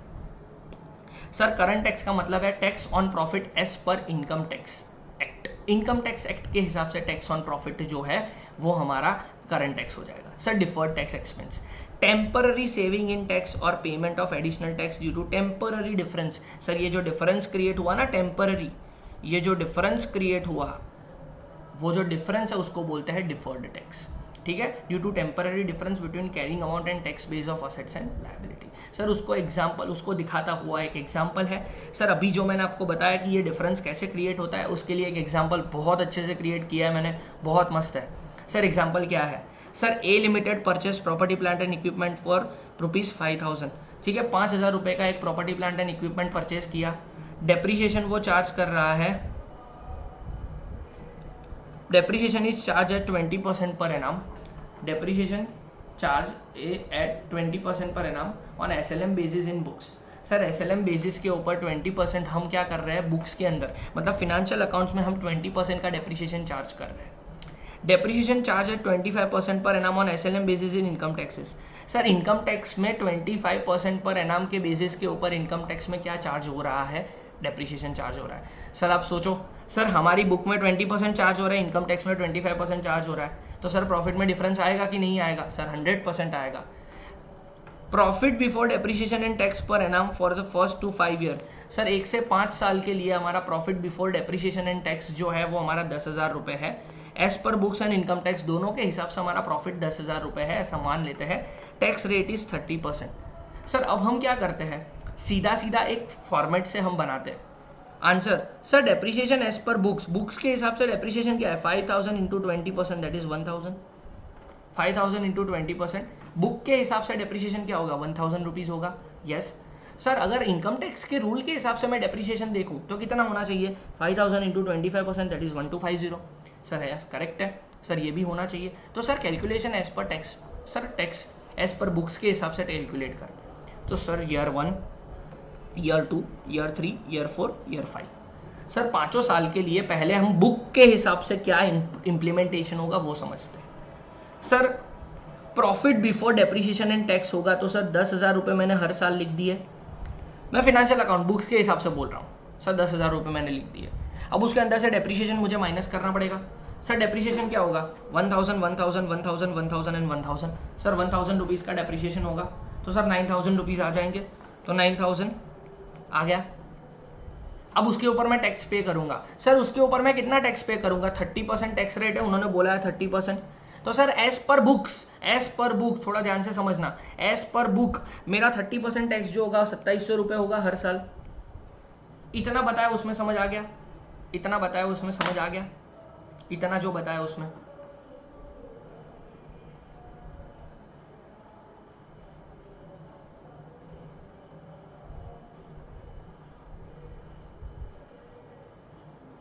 इतना बताया उसमें? हाँ सर। हाँ ओके। तो सर अभी मैंने बुक्स के हिसाब से बताया है, बुक के हिसाब से 10-10 हज़ार का प्रॉफिट है हर साल का, डेप्रिसिएशन है 1000 रुपए का हर साल का। तो उसके ऊपर मैं डेप्रिसिएशन के बाद माइनस करने के बाद जो टैक्स आया ना, तो मतलब 5 साल के अंदर मेरा 13,500 रुपए का टैक्स जा रहा है। ठीक है, टैक्स का टोटल करके मैंने लिख दिया। क्लियर? Okay sir. सर अब इनकम टैक्स के रूल के हिसाब से पीएनएल अकाउंट बनाते हैं, इनकम टैक्स के रूल के हिसाब से पीएनएल अकाउंट बनाते हैं, तो उसके हिसाब से टैक्सेशन कैसे होगा थोड़ा ध्यान से समझना, बहुत मजा आएगा। Sir calculation as per income tax, sir 10,000 10,000 10,000 10,000 10,000 है हर साल का। डेप्रीशिएशन सर 1250 हर साल का डेप्रीशिएशन। सर अब थोड़ा ध्यान से समझना, सर 25% का अगर डेप्रीशिएशन होगा तो 4 साल में ही रिकवर हो जाएगा सारा अमाउंट, 4 साल में ही हो जाएगा ना। तो सर 5th ईयर में डेप्रीशिएशन आएगा ही नहीं, इनकम टैक्स के रूल्स के हिसाब से डेप्रीशिएशन आएगा ही नहीं। क्लियर है? तो सर 1250 1250 1250 1250 हो जाएगा। तो सर अब यहाँ पे प्रॉफिट बिफोर टैक्स जाएगा, प्रॉफिट बिफोर टैक्स आएगा 8750 8750 8750, पर यहाँ पे 10,000 ही आएगा। क्यों? क्योंकि सर 5th ईयर तक वो डेप्रीशिएबल असेट जाएगी ही नहीं, 4 साल में ही 10,000 रुपए रिकवर हो जाएंगे हमारे, सॉरी 5,000 रुपए 4 साल में ही रिकवर हो जाएंगे। तो सर हमारा प्रॉफिट बिफोर टैक्स कितना आ जाएगा? 8750 8750 8750 8750 और यहाँ पे 10,000 रुपए। तो सर टैक्स एट 30% क्या होगा? Tax at 30% 2625 2625 2625 2625 and 3,000 rupees. अब देखो सर अगर लॉजिकली देखने जाए तो फर्स्ट ईयर में एज पर आर बुक्स कितने रुपए का टैक्स भरना चाहिए था हमें? 2700 रुपए का। लेकिन सर हमारे हिसाब से 2700 भरना चाहिए था, लेकिन इनकम टैक्स ने हमारे पास मांगे कितने? 2625। हमारे पास मांगे कितने? 2625। मतलब सर 75 रुपए का मुझे क्या हुआ, आज बेनिफिट दिख रहा है कि सर इनकम टैक्स ने तो मेरे पास से 26-25 रुपए ही मांगे, मतलब 2625 ही मांगे, और मुझे पता है कि ये तो 2700 रुपये पे करना है, पर मुझे इतना पता है ये टाइम की वजह से डिफरेंस है, ये आज नहीं तो कल मुझे ये पैसे देने ही पड़ेंगे। ये आज नहीं तो कल ये 2775 रुपये जो आज बच गए ना मेरे, वो फ्यूचर में मुझे देने ही पड़ेंगे। तो ये जो क्रिएट हुआ, ये क्या क्रिएट हुआ सर? 75 रुपये का बेनिफिट क्रिएट हुआ हर साल, 4 साल तक 75 का बेनिफिट हुआ। पर सर लास्ट ईयर में जाओ सर, लास्ट ईयर में हमारा बुक्स ऑफ अकाउंट्स बोल रहा है 2700 का टैक्स भरो। ठीक है, लास्ट ईयर मेरा बुक्स ऑफ अकाउंट्स बोल रहा है 2700 रुपये का टैक्स भरो, लेकिन सर इनकम टैक्स मांग कितना रहा है? 3,000 रुपये मांग रहा है, मतलब इनकम टैक्स 300 रुपये ज़्यादा मांग रहा है। तो सर ये 4 साल में जो 300 रुपये का बेनिफिट मुझे हुआ था, 75 करके जो 300 का बेनिफिट हुआ था, वो 300 का बेनिफिट एक साथ में उसने मांग लिया मेरे पास। तो ये जो डिफरेंस क्रिएट हुआ था वो क्या था? टेम्पररी, टाइम की वजह से ये डिफरेंस हुआ था, मेथड की वजह से, टाइम की वजह से ये डिफरेंस क्रिएट हुआ था। ये जो डिफरेंस है वो उसको अकाउंटिंग हमें करना है। ये जो मैंने बोला वो यहाँ पे लिखा हुआ है, जल्दी से पढ़ लेते हैं, फिर मुझे पूछना सर क्या है क्या नहीं है। ठीक है, here in year 1 to year 4 actual tax paid is 2625 per annum है। सर एक्चुअल टैक्स कितना पे किया है? Actual tax paid 2625 per annum, current tax expense, but as per book it should be 2700, book के हिसाब से 2700, hence 75 rupees should be recognised each year as deferred tax liability. क्यों sir? आज मुझे पता है कि 2700 रुपये का टैक्स होना चाहिए था, लेकिन कितना पे किया? 2625। पर मुझे पता है ये 75 रुपये मुझे कभी ना कभी फ्यूचर में पे करने पड़ेंगे, ये टेम्पररी डिफरेंस है। तो अगर ये मुझे पता है कि फ्यूचर में पे करने पड़ेंगे, तो सर थोड़ा ध्यान से समझना, मैं जो बोल रहा हूँ वो पीएनएल अकाउंट है यहाँ पे। सर मुझे पता है कि डेबिट पे मुझे 2700 रुपये लिखने ही पड़ेंगे, पर मैंने पे कितने किए? 2625। तो मुझे एडिशनल लायबिलिटी दिखानी पड़ेगी, एडिशनल एक्सपेंस दिखाना पड़ेगा। तो अगर एडिशनल एक्सपेंस दिखाऊंगा तो मैं 75 रुपये हर साल यहाँ पे लिखता रहूँगा, उसको क्या बोलूँगा, डिफर्ड टैक्स लायबिलिटी। मैं लायबिलिटी क्रिएट कर रहा हूँ, पीएनएल की डेबिट पे टू डिफर्ड टैक्स लायबिलिटी, तो वो मैंने क्रिएट किया, वो यहाँ पे मैं बता रहा हूँ। Should be recognised each year as future tax liability that is deferred tax to meet the matching concept, and at the end of year 5 the total deferred tax is 300 will be reversed। 300 रुपये reverse हो जाएंगे। आई hope सो ये जो example मैंने समझाया वो logically समझ आया आपको। तो अब डिफर्ड टैक्स क्या होता है वो लॉजिकली समझ आ रहा है, क्या कॉन्सेप्ट है? यस सर, डिफरेंसेस को नोट करना। डिफरेंसेस पर डिफरेंस, हाँ वो डिफरेंसेस समझ आए दोनों को? इजी है ना? टाइम की वजह से है, ये टाइम की वजह से है। बस ये बच्चों को डिफरेंट पता नहीं, ये बच्चों को हार्ड लगता है कि सर ये क्या, ये क्यों ऐसा। पर ये बच्चों को इतना सिंपल सा डिफरेंस है कि एग्जांपल से समझोगे तो बहुत अच्छे से समझ आ जाएगा कि क्या है। ये टाइम की वजह से, मतलब फ्यूचर में तो ये सेट ऑफ होने ही वाला है, ठीक है ना? ओके, तो सर इसकी अकाउंटिंग एंट्री कैसे करनी है, उन्होंने ऐसा बोला है। सर अकाउंटिंग एंट्री कैसे करेंगे? सर करंट टैक्स की अकाउंटिंग एंट्री क्या करेंगे? करंट टैक्स मतलब मैंने आपको बताया, करंट टैक्स मतलब क्या, फिनेंशियल अकाउंट की इनकम टैक्स, ठीक है। सर एंट्री क्या करेंगे? सर एंट्री के उन्होंने बोला है journal entry to recognise current tax expense. Current tax expense को रिकॉग्नाइज करने के लिए पीएनएल टू प्रोविजन ही हम करते हैं। सर करंट टैक्स मतलब इनकम टैक्स के रूल के हिसाब से जो टैक्सेशन हमने फाइंड आउट किया उसकी हमें एंट्री क्या करनी है, PNL to provision. PNL to provision ही हम करते हैं हर साल। क्यों सर हर साल ऐसी ही एंट्री करते हैं? ये लॉजिकली बच्चों को नहीं पता होता है, पर थोड़ा ध्यान से समझना, थोड़ा ध्यान से समझना, जस्ट अ सेकेंड, सॉरी, थोड़ा ध्यान से समझना ये चीज़। क्यों सर हमने, ये बच्चों को थोड़ा पता नहीं होता। देखो सपोज हमारा करंट ईयर है 2024-25। सर हम 2024-25 का ईयर एंड जब होगा 31/3/2025 को, और उसका जब हम क्लोजिंग करेंगे, थोड़ा ध्यान से समझना सर, उसका क्लोजिंग करेंगे, हमें इसका टैक्स मैं कब भरूंगा? 2025-26 में भरूंगा ना। ये हमारा प्रीवियस ईयर है, ये हमारा असेसमेंट ईयर है। तो सर टैक्सेशन कब करूंगा? 2025-26 में मैं तो टैक्सेशन करूंगा सर। हाँ सर करेक्ट है कि आप टैक्सेशन 25-26 में ही करने वाले हो, क्लियर है? तो सर मैं 31/3/2025 को जब बैलेंस शीट क्लोज कर रहा हूँगा, फिनेंशियल अकाउंटिंग के हिसाब से जब मैं क्लोजिंग कर रहा हूँ, तब मुझे एक्चुअल टैक्सेशन का फिगर पता होगा कि नहीं होगा? सर एक्चुअल टैक्सेशन का फिगर हमें पता होगा, पर एक एक्सपेक्टेड फिगर होगा, क्योंकि एक्चुअल अमाउंट तो कब जाएगा सर? जब मैं पे करूंगा, रिटर्न फाइल करूंगा तब जाएगा ना। तो 31 अक्टूबर के अराउंड जाएगा, ठीक है। तो फिर इन that scenario section 139 direct taxation की सेक्शन 139 के हिसाब से रिटर्न ऑफ इनकम जब आप फाइल करोगे तब आपको एक्चुअली तो पे होगा ना। तो सर फ्यूचर का एक्सपेंडिचर, फ्यूचर की लायबिलिटी के लिए आज ही अगर मैं एक्सपेंस करूंगा तो फिर इन दैट सिनेरियो उसको मुझे प्रोविजन क्रिएट करना पड़ेगा। इसी वजह से हम करंट टैक्स के लिए, करंट टैक्स मतलब इनकम टैक्स की लायबिलिटी हम के लिए हम क्या करते हैं? प्रोविजन क्रिएट करते हैं। तो सर प्रोविजन की एंट्री क्या होती है? PNL to provision for tax. And जब हम एडवांस टैक्स पे करते हैं ना, हम लोग एडवांस टैक्स हमें पे करना पड़ेगा। टैक्सेशन आपका हो गया फर्स्ट ग्रुप, एडवांस टैक्स की सेक्शन पता है 245, यस 245 सॉरी हाँ 235 ABC 35 ABC। हाँ बी वाला जो एडवांस टैक्स भरते, बी वाला जो मार्च के बाद का भरते, डी वाला जो रिटर्न करते। Yes perfect perfect perfect perfect. तो वो जो एडवांस टैक्स हमें पे करना पड़ता है ना, तो एडवांस टैक्स की भी एंट्री, यहाँ पे तो एंट्री सीखनी है, इट्स नॉट अबाउट परसेंटेज में नहीं जाऊँगा, 1% और वो सारी चीज़ में नहीं जाऊँगा, पर वो सारी चीज़ भी आती है, ठीक है। Recognise advance tax paid that is advance tax to bank, ठीक है। तो ये हमारी क्या हो जाएगी? In that scenario advance tax की एंट्री हो जाएगी, जर्नल एंट्री है सीधी सीधी। Sir deferred tax, deferred tax क्या होता है? डिफर्ड टैक्स को एक्सपांड किया हुआ है, डिफर्ड टैक्स को समझाया हुआ है। डिफर्ड टैक्स ऑलरेडी मैं बता चुका हूँ। डिफर्ड टैक्स मतलब क्या होता है?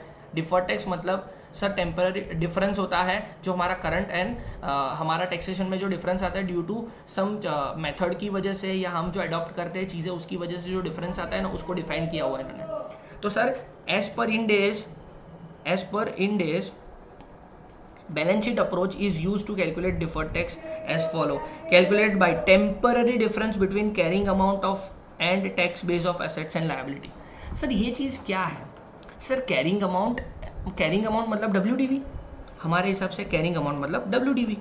सर हमारी WDV और टैक्स बेस इनकम टैक्स के हिसाब से उसकी WDV क्या है? इनकम टैक्स के हिसाब से उसकी वैल्यू क्या है, उन दोनों के बीच में ही डिफरेंस होगा ना। It is logically voluntarily logically clear.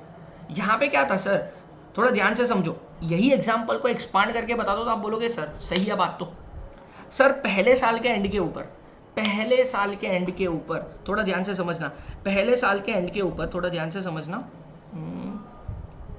हाँ पहले साल के एंड के ऊपर सर इसका WDV, ये एसेट का WDV as per financial accounts क्या होना चाहिए, 4000 रुपये। आई होप सो क्लियर हूँ। And sir as per income tax के बेस IT के हिसाब से उसकी WDV क्या होनी चाहिए सर, 3750। आई होप सो समझ आ रहा है मैं जो बोल रहा हूँ। ये 4000 एंड 3750 मैंने क्या लिखा वो समझ आ रहा है? हाँ सर, बुक्स और इनकम टैक्स के हिसाब से। हाँ मैंने बुक्स के हिसाब से मैंने WDV लिखा, मैंने बुक ऑफ अकाउंट्स के हिसाब से WDV पहले साल का एंड का लिखा। तो पहले साल के तो दोनों स्टार्टिंग तो फिगर सेम ही था, 4 से 5,000, पर सर बुक के हिसाब से मेरा 4000 रुपये का WDV दिखना चाहिए और इनकम टैक्स के हिसाब से उसका बेस कितना दिखना चाहिए, 3750। तो सर 4000 रुपये मेरी बुक के हिसाब से, 3750 मेरे इनकम टैक्स के हिसाब से, तो 250 रुपये है ना सर। 250 रुपये का जो मेरा डिफरेंस क्रिएट हुआ, ये डिफरेंस के ऊपर डेप्रिसिएशन का फिगर जो डिफरेंस तो क्रिएट हुआ, पर डिफरेंस अल्टीमेटली क्या है, डेप्रिसिएशन है ना। तो इसके ऊपर 30% मैं करूंगा, इसका 30% तो 75 आएगा कि नहीं आएगा, तो वही तो 75 है ये, है ना। Perfect, okay. अन्नू आपको समझ आ रहा है? Yes sir. थोड़ा ऊपर से जा सकता है कोई बार तो बोल देना, क्योंकि ये थोड़ा है ऐसा, ये है थोड़ा डाइजेस्ट करने में मुश्किल होता है। I can understand. आपको समझ आ रहा है तो मैं आगे जाऊं।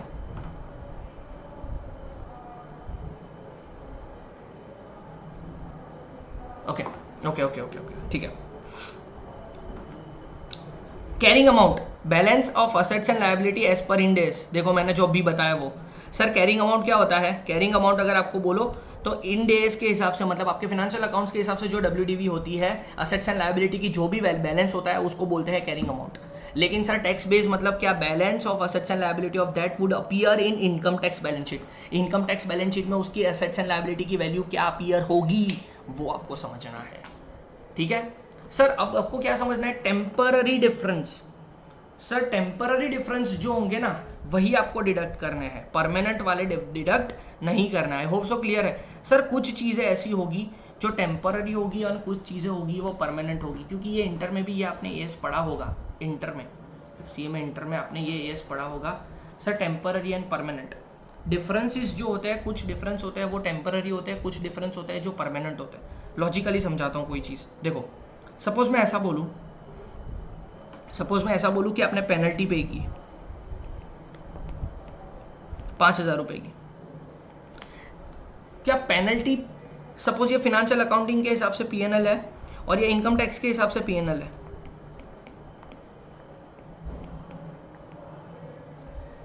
ठीक है सर। इनकम टैक्स के हिसाब से ये PNL है। अब थोड़ा समझो इस चीज को, थोड़ा समझो सर। इनकम फिनेंशियल अकाउंटिंग के हिसाब से मैं यहाँ पे पेनल्टी मेरा खर्चा है लिख दूंगा 5000 रुपए, पर सर इनकम टैक्स अलाउ नहीं करता पेनल्टी को, पेनल्टी डिसअलाउ करता है। इनकम टैक्स हमें ऐसा बोलता है कि पेनल्टी, कुछ खर्चे ऐसे हैं जो इनकम टैक्स अलाउ ही नहीं करेंगे, है ना। तो सर ये 5000 की वजह से मेरा जो टैक्स बचा, टैक्स सेव हुआ इन फिनेंशियल अकाउंट, इसमें तो टैक्स सेव नहीं हुआ, इसमें तो टैक्स पे करना ही पड़ेगा। क्या ये डिफरेंस कभी मैच होगा? नहीं होगा, है ना सर। ये डिफरेंस कभी भी मैच नहीं होने वाला है। तो सर ये डिफरेंस कभी भी मैच ही नहीं होने वाला है। तो सर अगर ये डिफरेंस कभी भी मैच होने ही नहीं वाला है तो सर इसकी वजह से जो डिफरेंस क्रिएट हुआ वो क्या है, परमानेंट डिफरेंस। तो परमानेंट डिफरेंस जो आपका क्रिएट हुआ है टैक्स में, वो कभी भी आपको सेटल करने की जरूरत नहीं है। क्यों? क्योंकि ये परमानेंट है। क्या ऐसा होने वाला है फ्यूचर में कि इनकम टैक्स के PNL में ये चीज आपको डेबिट मिलेगी? ऐसा कभी भी फ्यूचर में होने वाला है? सर नहीं होने वाला, कभी भी नहीं होने वाला। तो ये वाले कुछ सिनारियो है ना, ये वाले कुछ सिनारियो, उसमें ये बोलते हैं कि ये परमानेंट डिफरेंस है आपका, ये क्या है आपका, परमानेंट डिफरेंस है। तो इन दैट सिनारियो आपका जो ये परमानेंट डिफरेंस आता है ना जब भी, वो डिफर्ड टैक्स में, उसके लिए आपको डिफर्ड टैक्स लायबिलिटी या डिफर्ड टैक्स एसेट क्रिएट करने की जरूरत नहीं है। उसके लिए आपको डिफर्ड टैक्स लायबिलिटी या डिफर्ड टैक्स एसेट क्रिएट करने की जरूरत नहीं है, उसके लिए डिफर्ड टैक्स काम नहीं आएगा। I hope so you are getting what I am saying.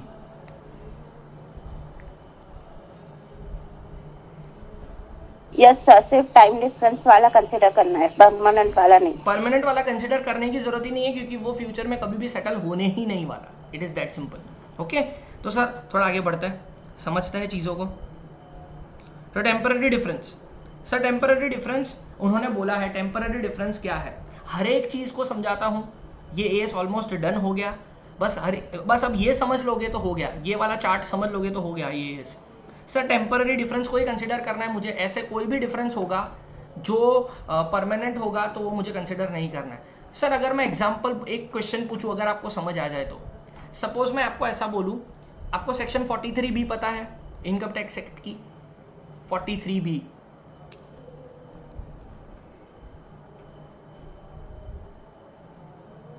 जैसा वो जो एक्सपेंसेस डिसअलाउड होते हैं, किस बेसिस के ऊपर डिसअलाउड होते हैं?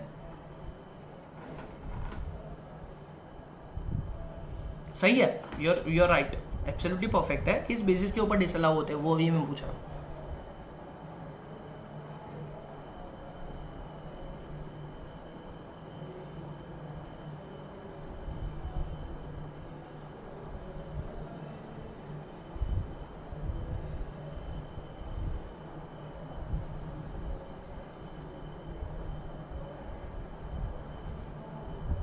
सर ऐसे एक्सपेंसेस जो इनकम टैक्स कंसीडर नहीं करता, जैसे इनकम टैक्स ही भरा हुआ हो अमाउंट या कोई देखो, लाइबिलिटी हाँ पेनल्टी सही है, सही है, आप जो बोल रहे हो मुझे समझ आ गया कि आपको सेक्शन 43B पता है, दैट इज गुड। देखो 43B ऐसा बोलता है, कई बार ऐसा होता है कि आप करंट फिनेंशियल ईयर में रिटर्न फाइलिंग की डेट से पहले अगर आप इनकम टैक्स एक्सपेंडिचर कर देते हो तो वो आपको अलाउ होगा डीटी में, वरना वो अलाउ नहीं होगा। सेक्शन 43B में ऐसा बोलते हैं, कुछ एक्सपेंडिचर ऐसे दिए हुए हैं, इनकम टैक्स, सेस और ये सारी चीज़ें जो ड्यूटी और वो सारी चीज़ें अगर आपकी कुछ है, उन्होंने दिया हुआ है कि वो अमाउंट अगर आप एक्सपेंडिचर पे करते हो रिटर्न फाइलिंग की डेट से पहले अगर आपने पे किया तो डीटी में अलाउ होगा, वरना नहीं अलाउ होगा। ठीक है, तो सर वो मेरा परमानेंट डिफरेंस है या टेम्पररी डिफरेंस है? सपोज मैंने रिटर्न फाइलिंग की डेट तक कोई एक्सपेंडिचर नहीं किया, मतलब पे नहीं किया एक्चुअली, तो फिनेंशियल अकाउंटिंग में तो वो खर्चा मैंने लिख दिया होगा ड्यू बेसिस के ऊपर, पर सर इनकम टैक्स के पीएनएल में वो अलाउ नहीं करेंगे आज, पर फ्यूचर में जब मैं पे करूंगा तब नेक्स्ट ईयर अलाउ करेंगे वो लोग। हाँ, तो ये जो डिफरेंस क्रिएट हुआ ना वो टेम्पररी डिफरेंस क्रिएट हुआ। I hope so what you are getting what I am saying, कि आपको समझ आ रहा है मैं जो बोल रहा हूँ, वो लॉजिकली जो समझाने की कोशिश कर रहा हूँ मैं। Yes sir. Okay okay, clear clear clear clear, very clear. Okay चलो, तो टैक्सेबल टेम्पररी डिफरेंस। ओके, तो सर टैक्सेबल टेम्पररी डिफरेंस में क्या होता है? सपोज हमारी carrying amount of asset and tax base of asset, अगर हमारा carrying amount of asset is greater then tax base of asset, तो आपको क्या क्रिएट करना है? डीटीएल क्रिएट करना है। सर इसका एग्जाम्पल दो, सर एग्जाम्पल दो, एग्जाम्पल के बिना आगे नहीं जाना है। सर एग्जाम्पल देता हूँ, जो मैंने एग्जाम्पल दिया वही है। सर एग्जाम्पल फर्स्ट का example first, x limited purchase PPE costing 50,000, depreciation is charged 20% per annum on SLM basis in books and depreciation is charged 25% on SLM basis in income tax base. तो sir आपको क्या करना है? सीधा सीधा हमेशा हमेशा हमेशा हमेशा टेम्पररी वाली चीज़ जो है आपको सीधा सीधा करेंट कैरिंग अमाउंट लिखना है यहाँ पे, आपको सीधा सीधा कैरिंग अमाउंट लिखना है यहाँ पे, और टैक्स बेस के हिसाब से लिखना है, हमेशा यही करना है, कुछ नहीं करना है और कुछ करना ही नहीं है। ठीक है, तो सर अगर आपका असेट का carrying amount is greater then your base tax base, तो आपको सीधा सीधा डीटीएल ही क्रिएट करना पड़ेगा। लॉजिकली करेक्ट है ये तो डीटीएल, क्योंकि ज़्यादा टैक्स फ्यूचर में भरना पड़ेगा। आज बच गया तो फ्यूचर में पे करना पड़ेगा, इसी वजह से आपको क्या करना पड़ेगा सर? यहाँ पे डीटीएल क्रिएट करना पड़ेगा। तो देखो 2500 रुपये है, 2500 रुपये के ऊपर 30% का टैक्स 750 का डीटीएल मैंने क्रिएट किया, तो carrying amount is greater in tax carrying amount. WDV में हमारा डब्ल्यूडीवी का बुक्स के हिसाब से कैरिंग अमाउंट मेरा ज़्यादा है टैक्स बेस के असेट के हिसाब से, तो इन दैट सिनेरियो मुझे क्या क्रिएट करना पड़ेगा? डीटीएल क्रिएट करना पड़ेगा 30%, that is 750 rupees. I hope so clear है जो मैंने बोला वो। सर ये डीटीएल वापस बोलो। DTL and DTA, okay, DTL समझाता हूँ क्या है। डीटीएल एंड डीटीए, देखो डीटीए समझाता हूँ, छोड़ो ना, अब यहाँ पे समझाता हूँ। सर पीएनएल अकाउंट है ये, देखो यहाँ पे हम लिखते हैं करंट टैक्स लिखते हैं इनकम टैक्स के हिसाब से, पर यहाँ पे आउटर में कौन सा लिखते हैं, टैक्स एक्सपेंस लिखते हैं, ये तो पता है। सर यहाँ पे 100 रुपये है, सर मुझे कुछ ज़्यादा टैक्स फ्यूचर में भरना पड़ेगा, मुझे कुछ ज़्यादा टैक्स फ्यूचर में भरना पड़ेगा, तो मुझे ये 20 रुपये एक्स्ट्रा पे करने पड़ेंगे इन फ्यूचर। फ्यूचर में कुछ एक्स्ट्रा पे करने पड़ेंगे, अगर फ्यूचर में कुछ एक्स्ट्रा पे करना पड़ेगा ऐसी चीज़ है, तो इन दैट सिनेरियो उसको क्या बोलेंगे, DTL, deferred tax liability, deferred tax liability. तो सर अगर कुछ मेरा पैसा बच जाएगा, अगर कुछ फ्यूचर में पैसा,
सुल्ताना क्यों नहीं ज्वाइन हुए?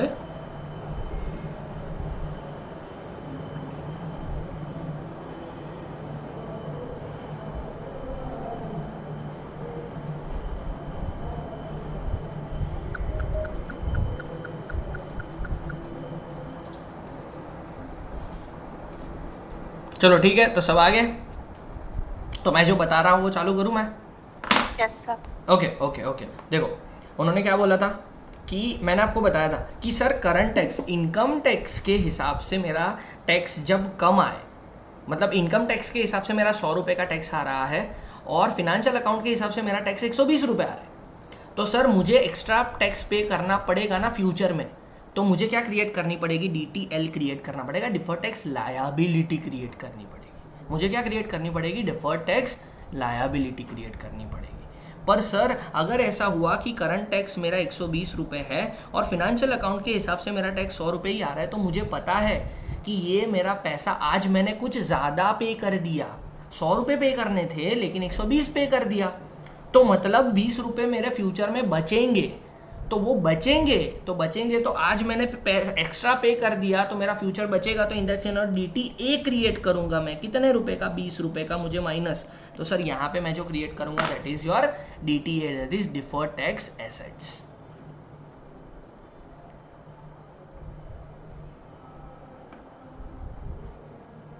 अब समझ आया?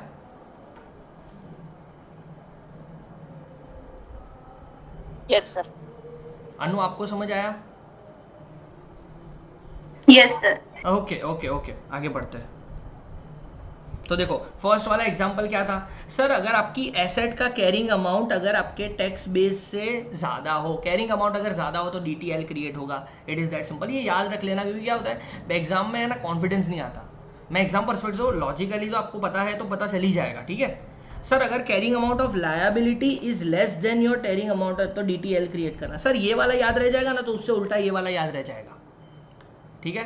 तो सर एसेट का कैरिंग अमाउंट अगर ग्रेटर देन हो, कैरिंग अमाउंट अगर ज़्यादा है और टैक्स बेस से एसेट का, तो in that scenario DTL create होगा। और उससे उल्टा सर लायबिलिटी का कैरिंग अमाउंट, आपका कैरिंग अमाउंट अगर कम है टैक्स बेस से, तो in that scenario DTL create होगा। और उससे उल्टा लिख देना है तो डीटीए क्रिएट होगा। तो सर ये सेकंड वाले का एग्जांपल देता हूँ, डीट for tax liability. Sir A limited has interest income receivable of ₹1000 in income tax. Interest income is taxable on cash basis. Tax rate is 30%. थोड़ा ध्यान से समझना सर, कैरिंग अमाउंट मेरा क्या है, 1000 रुपीज़ का कैरिंग अमाउंट है। कैरिंग अमाउंट, अब थोड़ा ध्यान से समझना, इंटरेस्ट इनकम है receivable, interest income is receivable. Sir मुझे इनकम है, मेरी इनकम है, तो sir carrying amount of my asset, carrying amount of my asset का कैरिंग अमाउंट मेरा 1000 है फिनेंशियल अकाउंट के हिसाब से। टैक्स बेस में ₹0 है, कैश बेसिस के ऊपर टैक्सेबल होता है इनकम टैक्स में, ऐसा बोला है उन्होंने। तो सर इस साल इनकम टैक्स में तो मुझे कुछ पे ही नहीं करना है, तो इनकम टैक्स के हिसाब से तो 0 है। तो सर मेरी एसेट की वैल्यू टैक्स बेस से ज़्यादा है, तो क्या क्रिएट करना पड़ेगा, डीटीएल क्रिएट करना पड़ेगा। आई होप सो क्लियर है जो मैंने बोला वो क्लियर। अब यहाँ पे आते हैं सर, अगर आपका carrying amount is lesser than tax base है तो डीटीए क्रिएट करना पड़ेगा। उल्टा हो जाएगा। कैरिंग अमाउंट अगर आपका कम है, टैक्स बेस का ज़्यादा है एसेट का, तो in that scenario DTA create करना पड़ेगा। और अगर carrying amount of liability is greater and tax base is lesser तो डीटीए क्रिएट करना पड़ेगा। उसके और 2 एग्जाम्पल है, पढ़ लेते हैं। A limited has made a provision for division closure cost ₹1000। Sir provision किया in income tax closure cost is allowed on payment basis. थोड़ा ध्यान से समझना सर, ध्यान से समझना। उन्होंने क्या बोला है, A limited made a provision. Sir provision क्या है हमारे लिए, अल्टीमेटली एक लायबिलिटी है, लायबिलिटी है sir, liability is greater then tax base, तो हमें क्या क्रिएट करना पड़ेगा, डीटीए क्रिएट करना पड़ेगा। Sir provision is are liability, financial के हिसाब से 1000 रुपये मेरे क्या होने चाहिए, कैरिंग अमाउंट होना चाहिए वो लायबिलिटी का। पर सर टैक्स बेस के हिसाब से उस लायबिलिटी का कैरिंग अमाउंट 0 है, तो इन दैट सिनेरियो ये 1000 रुपीज़ जो मेरा डिफरेंस है उसके ऊपर मुझे क्या करना पड़ेगा, डीटीए क्रिएट करना पड़ेगा 3000। सर लॉजिकली बताओ ना, सर लॉजिकली भी देखते हैं, पर लॉजिकली टाइम बहुत जाएगा। अगर आपको ये चार्ट पता होगा तो आप फटाफट से कर लोगे चीज़ें, लॉजिकली अगर समझने जाओगे ना तो टाइम जाएगा। देखो कैसे टाइम जाता है बताता हूँ। देखो फिनेंशियल अकाउंट है और ये इनकम टैक्स है, फिनेंशियल अकाउंट में पीएनएल अकाउंट है और इनकम टैक्स का पीएनएल अकाउंट है।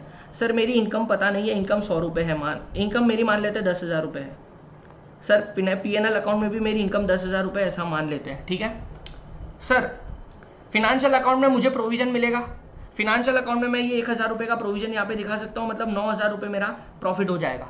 9000 के ऊपर मान लेते हैं 10% का टैक्स रेट है, तो 900 रुपये का टैक्स भरना पड़ेगा मुझे। पर सर इनकम टैक्स के हिसाब से मुझे ये खर्चा यहाँ पे डेबिट पे लिखने को ही नहीं मिलने वाला है, तो मेरी 10,000 रुपये की इनकम हो जाएगी। ये 10,000 रुपये के ऊपर मुझे 10% का टैक्स मतलब 1000 रुपये का टैक्स भरना पड़ेगा। सर मेरे फिनेंशियल अकाउंट के हिसाब से 900 रुपये का टैक्स आ रहा है, पर इनकम टैक्स के हिसाब से मेरा 1000 रुपये का टैक्स आ रहा है, मतलब मैं 100 रुपये 10% है, इसी वजह से 100 रुपये मैं ज़्यादा पे कर रहा हूँ। तो सर ये 100 रुपये ज़्यादा जो पे कर रहा हूँ, तो मैंने कुछ ज़्यादा पे किया तो फ्यूचर में मुझे फ़ायदा होगा, इसी वजह से मैं ये 100 रुपये बचेंगे मेरे, तो इसी वजह से मैंने डिफर्ड टैक्स असेट क्रिएट किया। आई होप सो समझ आ रहा है मैं जो बोल रहा हूँ वो।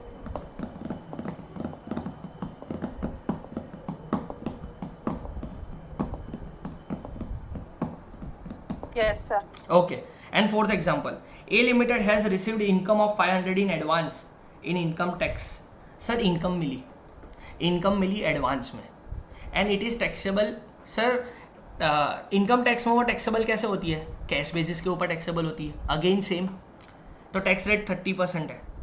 टैक्स रेट क्या है? 30% है, ठीक है। तो सर हमारी इनकम है, अगर हमारी इनकम है तो सर मेरी इनकम जो 500 रुपये यहाँ पे आई, टैक्स बेस उससे कम है, तो 500 रुपये इसके ऊपर मुझे क्या क्रिएट होगा? डिफर्ड टैक्स एसेट क्रिएट होगा कि नहीं होगा? क्यों? थोड़ा ध्यान से समझो। सर 500 रुपये के ऊपर आज तो टैक्सेबल एडवांस इनकम हुई ना, एडवांस इनकम हुई। फिनेंशियल अकाउंटिंग में वो 500 रुपये टैक्सेशन आज लग गया, इसके ऊपर 500 रुपये का टैक्सेशन आज लग गया, टैक्स में आज टैक्सेशन नहीं लगा, तो इन दैट सिनेरियो मेरी असेट क्रिएट होगी 150 रुपये की deferred tax asset. That's it. ये एग्जांपल अगर देख लिए तो काम ही हो जाएगा, बच्चों की तरह से आ जाएगा। क्लियर है? सर एंट्री तो बहुत ही सिंपल है। Journal entries for DTA DTL. Sir DTA DTL की एंट्री टू रिकॉग्नाइज डीटीए मतलब डिफर्ड टैक्स असेट क्रिएट करना हो अगर आपको तो सिंपल है, डिफर्ड टैक्स एसेट डेबिट करना पड़ेगा, टू पीएनएल करना पड़ेगा, to OCI other comprehensive income. Sir DTL create करना हो तो मतलब लायबिलिटी क्रिएट करेंगे तो पीएनएल टू डीटीएल होगा, ठीक है। अगर रिवर्स करना हो तो रिवर्स एंट्री कर दो, पीएनएल टू डीटीए, एंड इसको रिवर्स करना हो तो DTL to PNL, simple as that. Okay sir इसका steps to follow, tax follow करने के लिए क्या होगा? Sir steps to follow practical problems, calculate current assets as per books of accounts, carrying amount find out करो, tax base find out करो, फिर उसका टेम्पररी डिफरेंस फाइंड आउट करो, डीटीए डीटीएल क्रिएट करो एंड जर्नल एंट्री पास करो, simple as that. वो तो पहले ही मैं बता चुका हूँ, इसमें किसी को डाउट है? ये पूरे एएस में हो गया हमारा।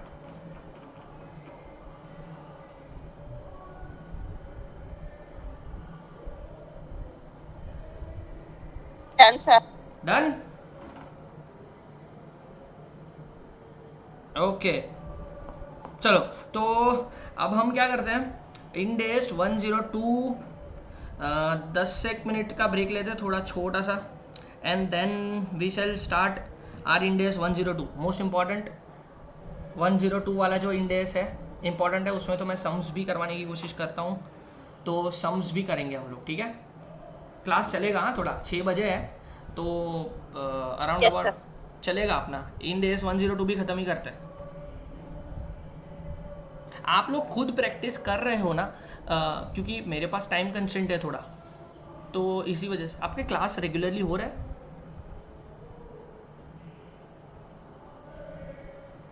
अनु बताओ, मैं तो सिर्फ आपका क्लास कर रही हूँ, बाकी नहीं कर रही हूँ। आई एम डूइंग फोर्थ, ये थर्ड ग्रुप। अच्छा आप थर्ड ग्रुप ही कर रहे हो, तो फिर सीएफआर? सीएफआर मेरे को इंडेस नहीं आता, एएस वाला पार्ट मैंने पढ़ा था, मैंने 2 बार एग्जाम भी दी थी, बट 3 मार्क और 4 मार्क की वजह से रह गया। अच्छा ओके। तो अभी मैं थर्ड ग्रुप दे रही हूँ। अच्छा। पिछली बार आई गॉट 160, तो ललिता मैम ने बोला you do it third group only, don't go again on fourth group. अच्छा ओके ओके, स्ट्रेटेजी कुछ चाहिए तो मुझे बोल देना, I will help you. I have 6 years of experience in specially in CMA teaching में मुझे 6-7 साल का एक्सपीरियंस है तो अच्छा हाँ। नहीं, क्योंकि मुझे वो ऐसे है कि मैं पर्सनल क्लासेस भी लगाने का सोच रही हूँ, क्योंकि वो कम नहीं क्लियर हो रहा है, थोड़े मैथ्स के लिए रह रहा है। हाँ वो तो है मैम, बट आपकी मेहनत जिस हिसाब से आप आंसर कर रहे हो, यू नॉट, मतलब आपको इतना पर्सनल की इतनी ज़रूरत मुझे नहीं लग रही है। Just you need the direction, आपको डायरेक्शन की ज़रूरत है, मुझे ऐसा पर्सनली लग रहा है। तो आपको डायरेक्शन चाहिए होगा ना, तो मुझे पूछ लेना, जो भी डायरेक्शन चाहिए पर्सनली मुझे मैसेज कर देना, या आप कॉल कर सकते हो मुझे, तो I can help you with that. वो आपको हेल्प कर दूंगा कि मुझे सिर्फ थर्ड ग्रुप का पोर्शन कैसे ये करूं, मतलब कैसे उसको टैकल करना है, सिर्फ वो बताओगे तो बता भी देता चल जाएगा। ठीक है। अनु आपका क्या है अभी सिनेरियो, तो मैं आपको बता दूं अभी।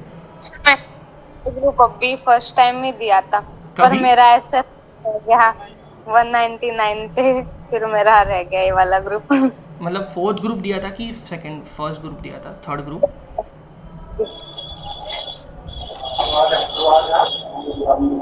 तो अभी दोनों दूंगी। अच्छा एक मिनट, आपने थर्ड ग्रुप दे दिया है कि फोर्थ ग्रुप दे रहे हो? मतलब थर्ड दिया था, पर अभी रिजल्ट लगा तो मेरा 1 मार्क से रह गया। तो फिर मैं अभी थर्ड फोर्थ दोनों दूंगी। एग्जाम्शन तो मुझे एक सब्जेक्ट में ही मिला, तो कॉस्टिंग में मिला 3 होगा, वो कॉस्टिंग में मिला होगा। कॉस्टिंग में तो 3 मार्क्स से रह गया, मिलते मिलते 57 ही हुए। लॉ में मिला 61।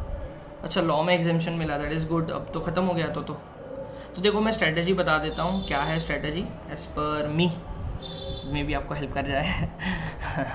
देखो स्ट्रेटजी ऐसी है कि अगर आप इसमें जाते हो, फर्स्ट से स्टार्ट करते हैं, ग्रुप 3 से स्टार्ट करते हैं। ग्रुप 3 में आपके सब्जेक्ट है SFM, फिर लॉ, कॉस्टिंग, DT। ग्रुप 4 में आपके सब्जेक्ट है IDT, CFR, फिर कॉस्ट एंड मैनेजमेंट ऑडिट, फिर उसके बाद आपका SPM BV। अगर आपने BV ही लिया है तो BV ही लिया है ना सबने? हाँ, yes. Okay okay okay okay. देखो तो अब आपकी स्ट्रेटेजी क्या है, 8 सब्जेक्ट की स्ट्रेटेजी बता देता हूँ। आई हैव क्लियर्ड माई, मैंने जब क्लियर किया था तो मैंने 2 ग्रुप देके ही क्लियर किया था, इंटर में भी और फाइनल में भी, ठीक है। फर्स्ट अटेम्प्ट, खत्म बात। तो स्ट्रेटेजी इज़ इम्पॉर्टेंट, मैं ऐसा मानता हूँ स्ट्रेटेजी इंपॉर्टेंट है। पढ़ते तो सब है, ऐसा कुछ भी नहीं है। SFM में आपको प्रैक्टिकल पोर्शन पे ध्यान देना है, थ्योरेटिकल पोर्शन को सीधा मारो गोली।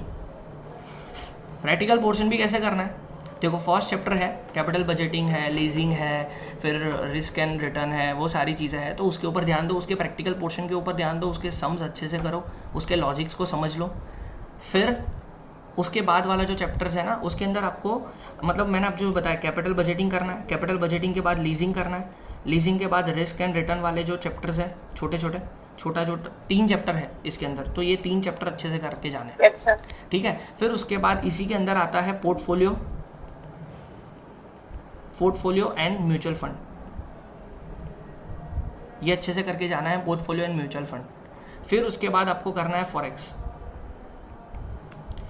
ये 3 चीज़ अगर आपने मोटा मोटी कर लिया ना, तो आपका FM का पेपर बहुत अच्छा हो जाएगा। एंड देन आते हैं डेरिवेटिव्स। डेरिवेटिव्स 4 है, फ्यूचर्स है, ऑप्शंस है, और वो सारी चीज़ें हैं, ठीक है। बस इतना कर लिया ना तो आपका SFM डन हो जाएगा। इतना ही करना है अच्छे से, कैलकुलेटिव पार्ट, अब इतना तो कर ही सकते हैं। फिर थियोरी आपके सेफ साइड है, थियोरी आप जितनी भी रीड करना चाहते हो तो मुझे पूछ लेना, थियोरी आपको बता दूंगा कि इतनी थियोरी अच्छे से कर लो, दैट्स इट, फेयर इनफ। उसके बाद नॉलेज पर्पस के लिए आप जितना भी पढ़ो फेयर इनफ है, जितना पढ़ो मुझे कोई इशू नहीं है, but for the purpose of examination you have to be crystal clear. MCQ अभी 30 मार्क्स का है, तो उसमें थ्योरी भी नहीं, उसमें थियोरी नहीं आती है ना, प्रैक्टिकल सब्जेक्ट्स में थियोरी नहीं आती है, वही आपको आइडेंटिफाई करना है। आती है सर, अभी कैसे किया, 30 मार्क्स का MCQ है ना, हाँ। तो मिनिमम 10 मार्क्स का थ्योरी का ही है। हाँ, 10 मार्क्स MCQ में थ्योरी है, और वो पीछे का जो 8 मार्क्स का 8वां क्वेश्चन है ना, वो अभी थ्योरी ही दे रहे वो लोग। अरे 14 मार्क्स का मैं बताता हूँ ना, उसके लिए भी स्ट्रेटेजी क्या है वो भी मैं बताता हूँ। देखो उसके लिए क्या करना है आपको, मैंने वही बोला ना आपको कि थियोरी मुझे पूछ लेना, वो भी क्या करनी है, कौन सी इंपॉर्टेंट है वो वाली करनी है। जैसे SFM में सिक्योरिटाइजेशन है, फिर लास्ट वाला डिजिटल फिनेंस है, फिर उसके अंदर असेट प्राइसिंग थियोरी मॉडल है। ये 3 थियोरी कंपलसरी है कि ये 3 थियोरी में घुमा फिरा के यही चीज़ें पूछते रहेंगे, कुछ ना कुछ करके, ठीक है, यही चीज़ें पूछते हैं। फिर उसके बाद आपको MCQ पर्पज़ के लिए क्या करना है, वर्कबुक दी है उन्होंने, वर्कबुक दी हुई है, MTP दी हुई है, पास्ट ईयर्स के पेपर्स दिए हुए हैं, स्कैनर्स ले लो, उसके MCQs कर लो, बुक के अंदर के जितने MCQs है वो सारे अच्छे से कर लो, बस। फिर थियोरी कितना पढ़ोगे, इट इज़ बियॉन्ड इमेजिनेशन की उतनी थियोरी है कि आप नहीं पढ़ पाओगे। इससे अच्छा है कि जो पढ़ो अच्छा पढ़ो, इससे अच्छा है जो पढ़ो अच्छा पढ़ो सर, सिंपल। तो जो पढ़ो अच्छा पढ़ो ना, कितना पढ़ोगे मुझे बताओ, एक सब्जेक्ट के लिए कितना टाइम दोगे?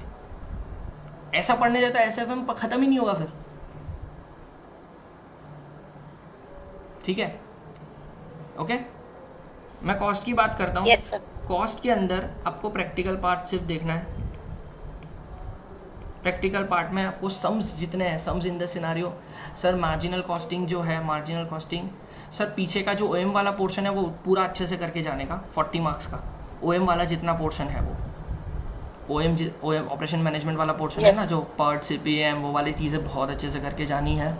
फिर उसके बाद ऊपर के जितने भी प्रैक्टिकल वाले चैप्टर्स है, प्रैक्टिकल वाले मतलब टारगेट कॉस्टिंग है, फिर ABC कॉस्टिंग है, फिर मार्जिनल कॉस्टिंग है, जितने भी सम्स वाले जितने भी चैप्टर्स है उसकी लॉजिक समझ लो और उसके सम्स को अच्छे से प्रैक्टिस कर लो। स्टैंडर्ड कॉस्टिंग है, मार्जिनल कॉस्टिंग है, बुक अच्छे से कर लो। बस कॉस्टिंग के लिए मैं बोलता हूँ बुक अच्छे से कर लो। अगर स्कैनर आपने कर ली फेयर इनफ है, और उसके जो भी आपके MCQs है वर्कबुक के और वो सारी चीज़ के MCQs अच्छे से कर लो, दैट्स इट। उससे ज़्यादा करने की ज़रूरत नहीं है, लॉजिक समझ के चले जाओ, कुछ भी करने की ज़रूरत नहीं है। हाँ, कॉस्टिंग में कुछ कुछ थियरीज होती है जो SPM BV में आप पढ़ोगे ना, अगर आप 2 ग्रुप दे रहे हो तो SPM BV में जो थियरी पढ़ते हो ना वही आपको कॉस्टिंग में काम आ जाती है।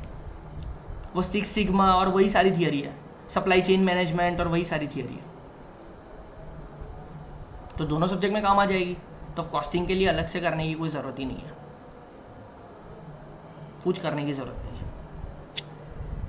अच्छा, ओके, कॉस्टिंग के लिए सिंपल से है, प्रैक्टिकल पोर्शन पे ध्यान दो, थियरी पोर्शन है ही नहीं, ऐसा समझ लो, है ही नहीं, कुछ भी नहीं है। जो प्रैक्टिकल पोर्शन है बस उसी के ऊपर ध्यान दो, उसके सम्स अच्छे से प्रैक्टिस करके जाओ, लॉजिक समझ के जाओ, खत्म करो बात को। DT में आ जाते हैं सर। DT में बहुत ईजी है। DT में क्या है, मैट अच्छे से करो, मैट अच्छे से करो, कैपिटल गेन अच्छे से करो, PGBP अच्छे से करो। PGBP अच्छे से करेंगे तो मैट वाला जो क्वेश्चन आता है वो समझ आ जाएगा आपको। मैट वाला जो क्वेश्चन आता है ना, मैट में आपको पूछते हैं कि मैट से भी करो, 115 JB भी अप्लाई करो एंड देन नॉर्मल प्रोविजन भी अप्लाई करो, विच एवर इज बेटर वो आपको अप्लाई करना है, ठीक है। तो उसके लिए PGBP अच्छे से आना बहुत ज़रूरी है। कैपिटल गेन का एक सम होता ही है, नॉर्मल यूजुअली होता है कैपिटल गेन का एक सम, ठीक है। तो मैट का एक सम होता है जिसके लिए PGBP बहुत अच्छे से आना चाहिए, और CG होता है, ठीक है सर। ये 3 चीज़ अच्छे से कर लो, ये 3 चीज़ अच्छे से कर लो एकदम अच्छे से। फिर उसके बाद पार्टनरशिप और LLP वाला जो आता है ना, अकाउंट 40B वाला जो सेक्शन आता है, सेक्शन 40B, वो 90% ऑफ प्रॉफिट और वो सारी चीज़ें, रिमेनिंग का 60% अलावेबल और वो सारी चीज़ें। पार्टनरशिप एंड LLP जो है ना, उसका रिटर्न कैसे फाइल करना है वो अच्छे से कर लो। हालांकि सब तो करना चाहिए, पर ये चीज़ों के ऊपर इंपॉर्टेंस दोगे ना तो समझ आ जाएगा, हो जाएगा काम। फिर उसके बाद ट्रांसफ़र प्राइसिंग कर लो, ट्रांसफ़र प्राइसिंग अच्छे से कर लो, एकदम अच्छे से ट्रांसफ़र प्राइसिंग। एंड उसके बाद ट्रांसफ़र प्राइसिंग के बाद DTAA, ये दोनों तो बहुत अच्छे से करना है। फिर उसके बाद sir equalisation levy and GAAR, उसकी थियरी एक दो बारी बस लास्ट मोमेंट के ऊपर 1-2 बारी अच्छे से पढ़ के चले जाना, जाकि आप थियरी लिख पाओ। फिर आपको अपील रिवीजन करना है अच्छे से, and non resident and NRI का टैक्सेशन। ये आपकी इंपॉर्टेंट वाली चीज़ है। इसके बाद वाले जितने भी चैप्टर है वो 1-2 बारी अच्छे से पढ़ के चले जाओ, दैट्स इट DT में।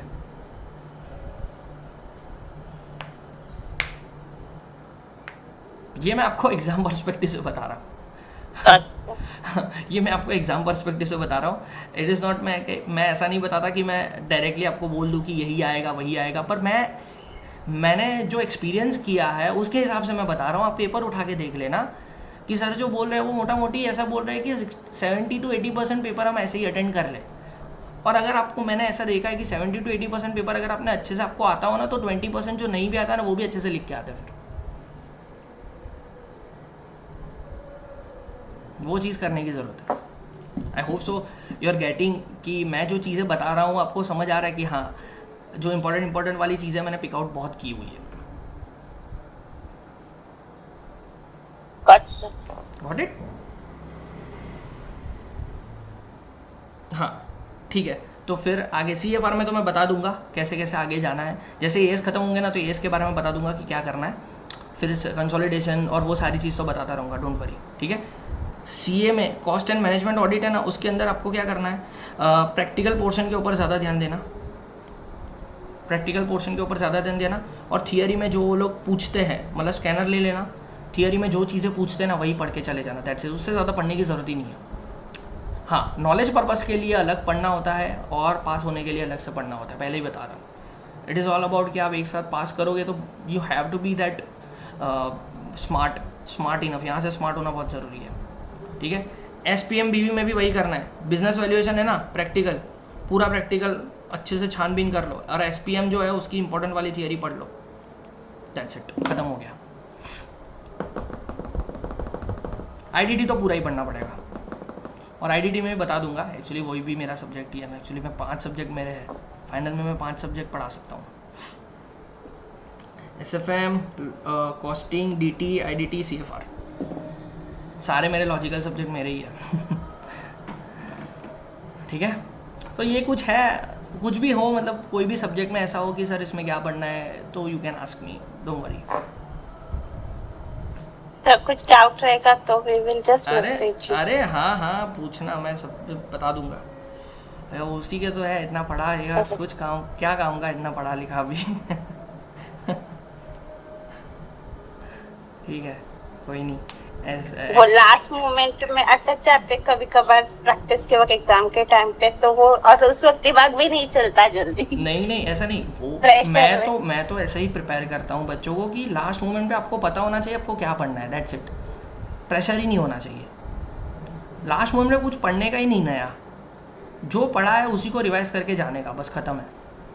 प्रेशर लेंगे तो जो आता है वो भी भूल जाएंगे, इससे अच्छा है प्रेशर नहीं लेना है, खत्म करो बात, क्योंकि कुछ ना कुछ तो रह ही जाएगा, इतना ज़्यादा सिलेबस है।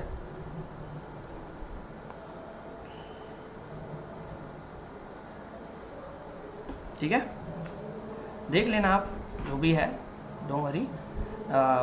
जो भी आपको टेस्ट हो देनी हो, कोई चैप्टर है ऐसा जिसमें आपको टेस्ट देनी हो तो मुझे बोलना, तो I will share my papers also, कि आप टेस्ट दे पाओ तो आपको थोड़ा कॉन्फिडेंस आ जाएगा। यस ओके, वरना मैं ज़्यादा इन्फॉर्मेशन शेयर नहीं कर सकता मेरी, क्योंकि मैं थोड़ी पोजीशन में हूँ यहाँ पे वरना मेरा 1920 में मेरा क्लियर हुआ था, 2019 दिसंबर में मेरा क्लियर हुआ था, एंड फ्रॉम देन ऑन मैं टीचिंग में ही हूँ।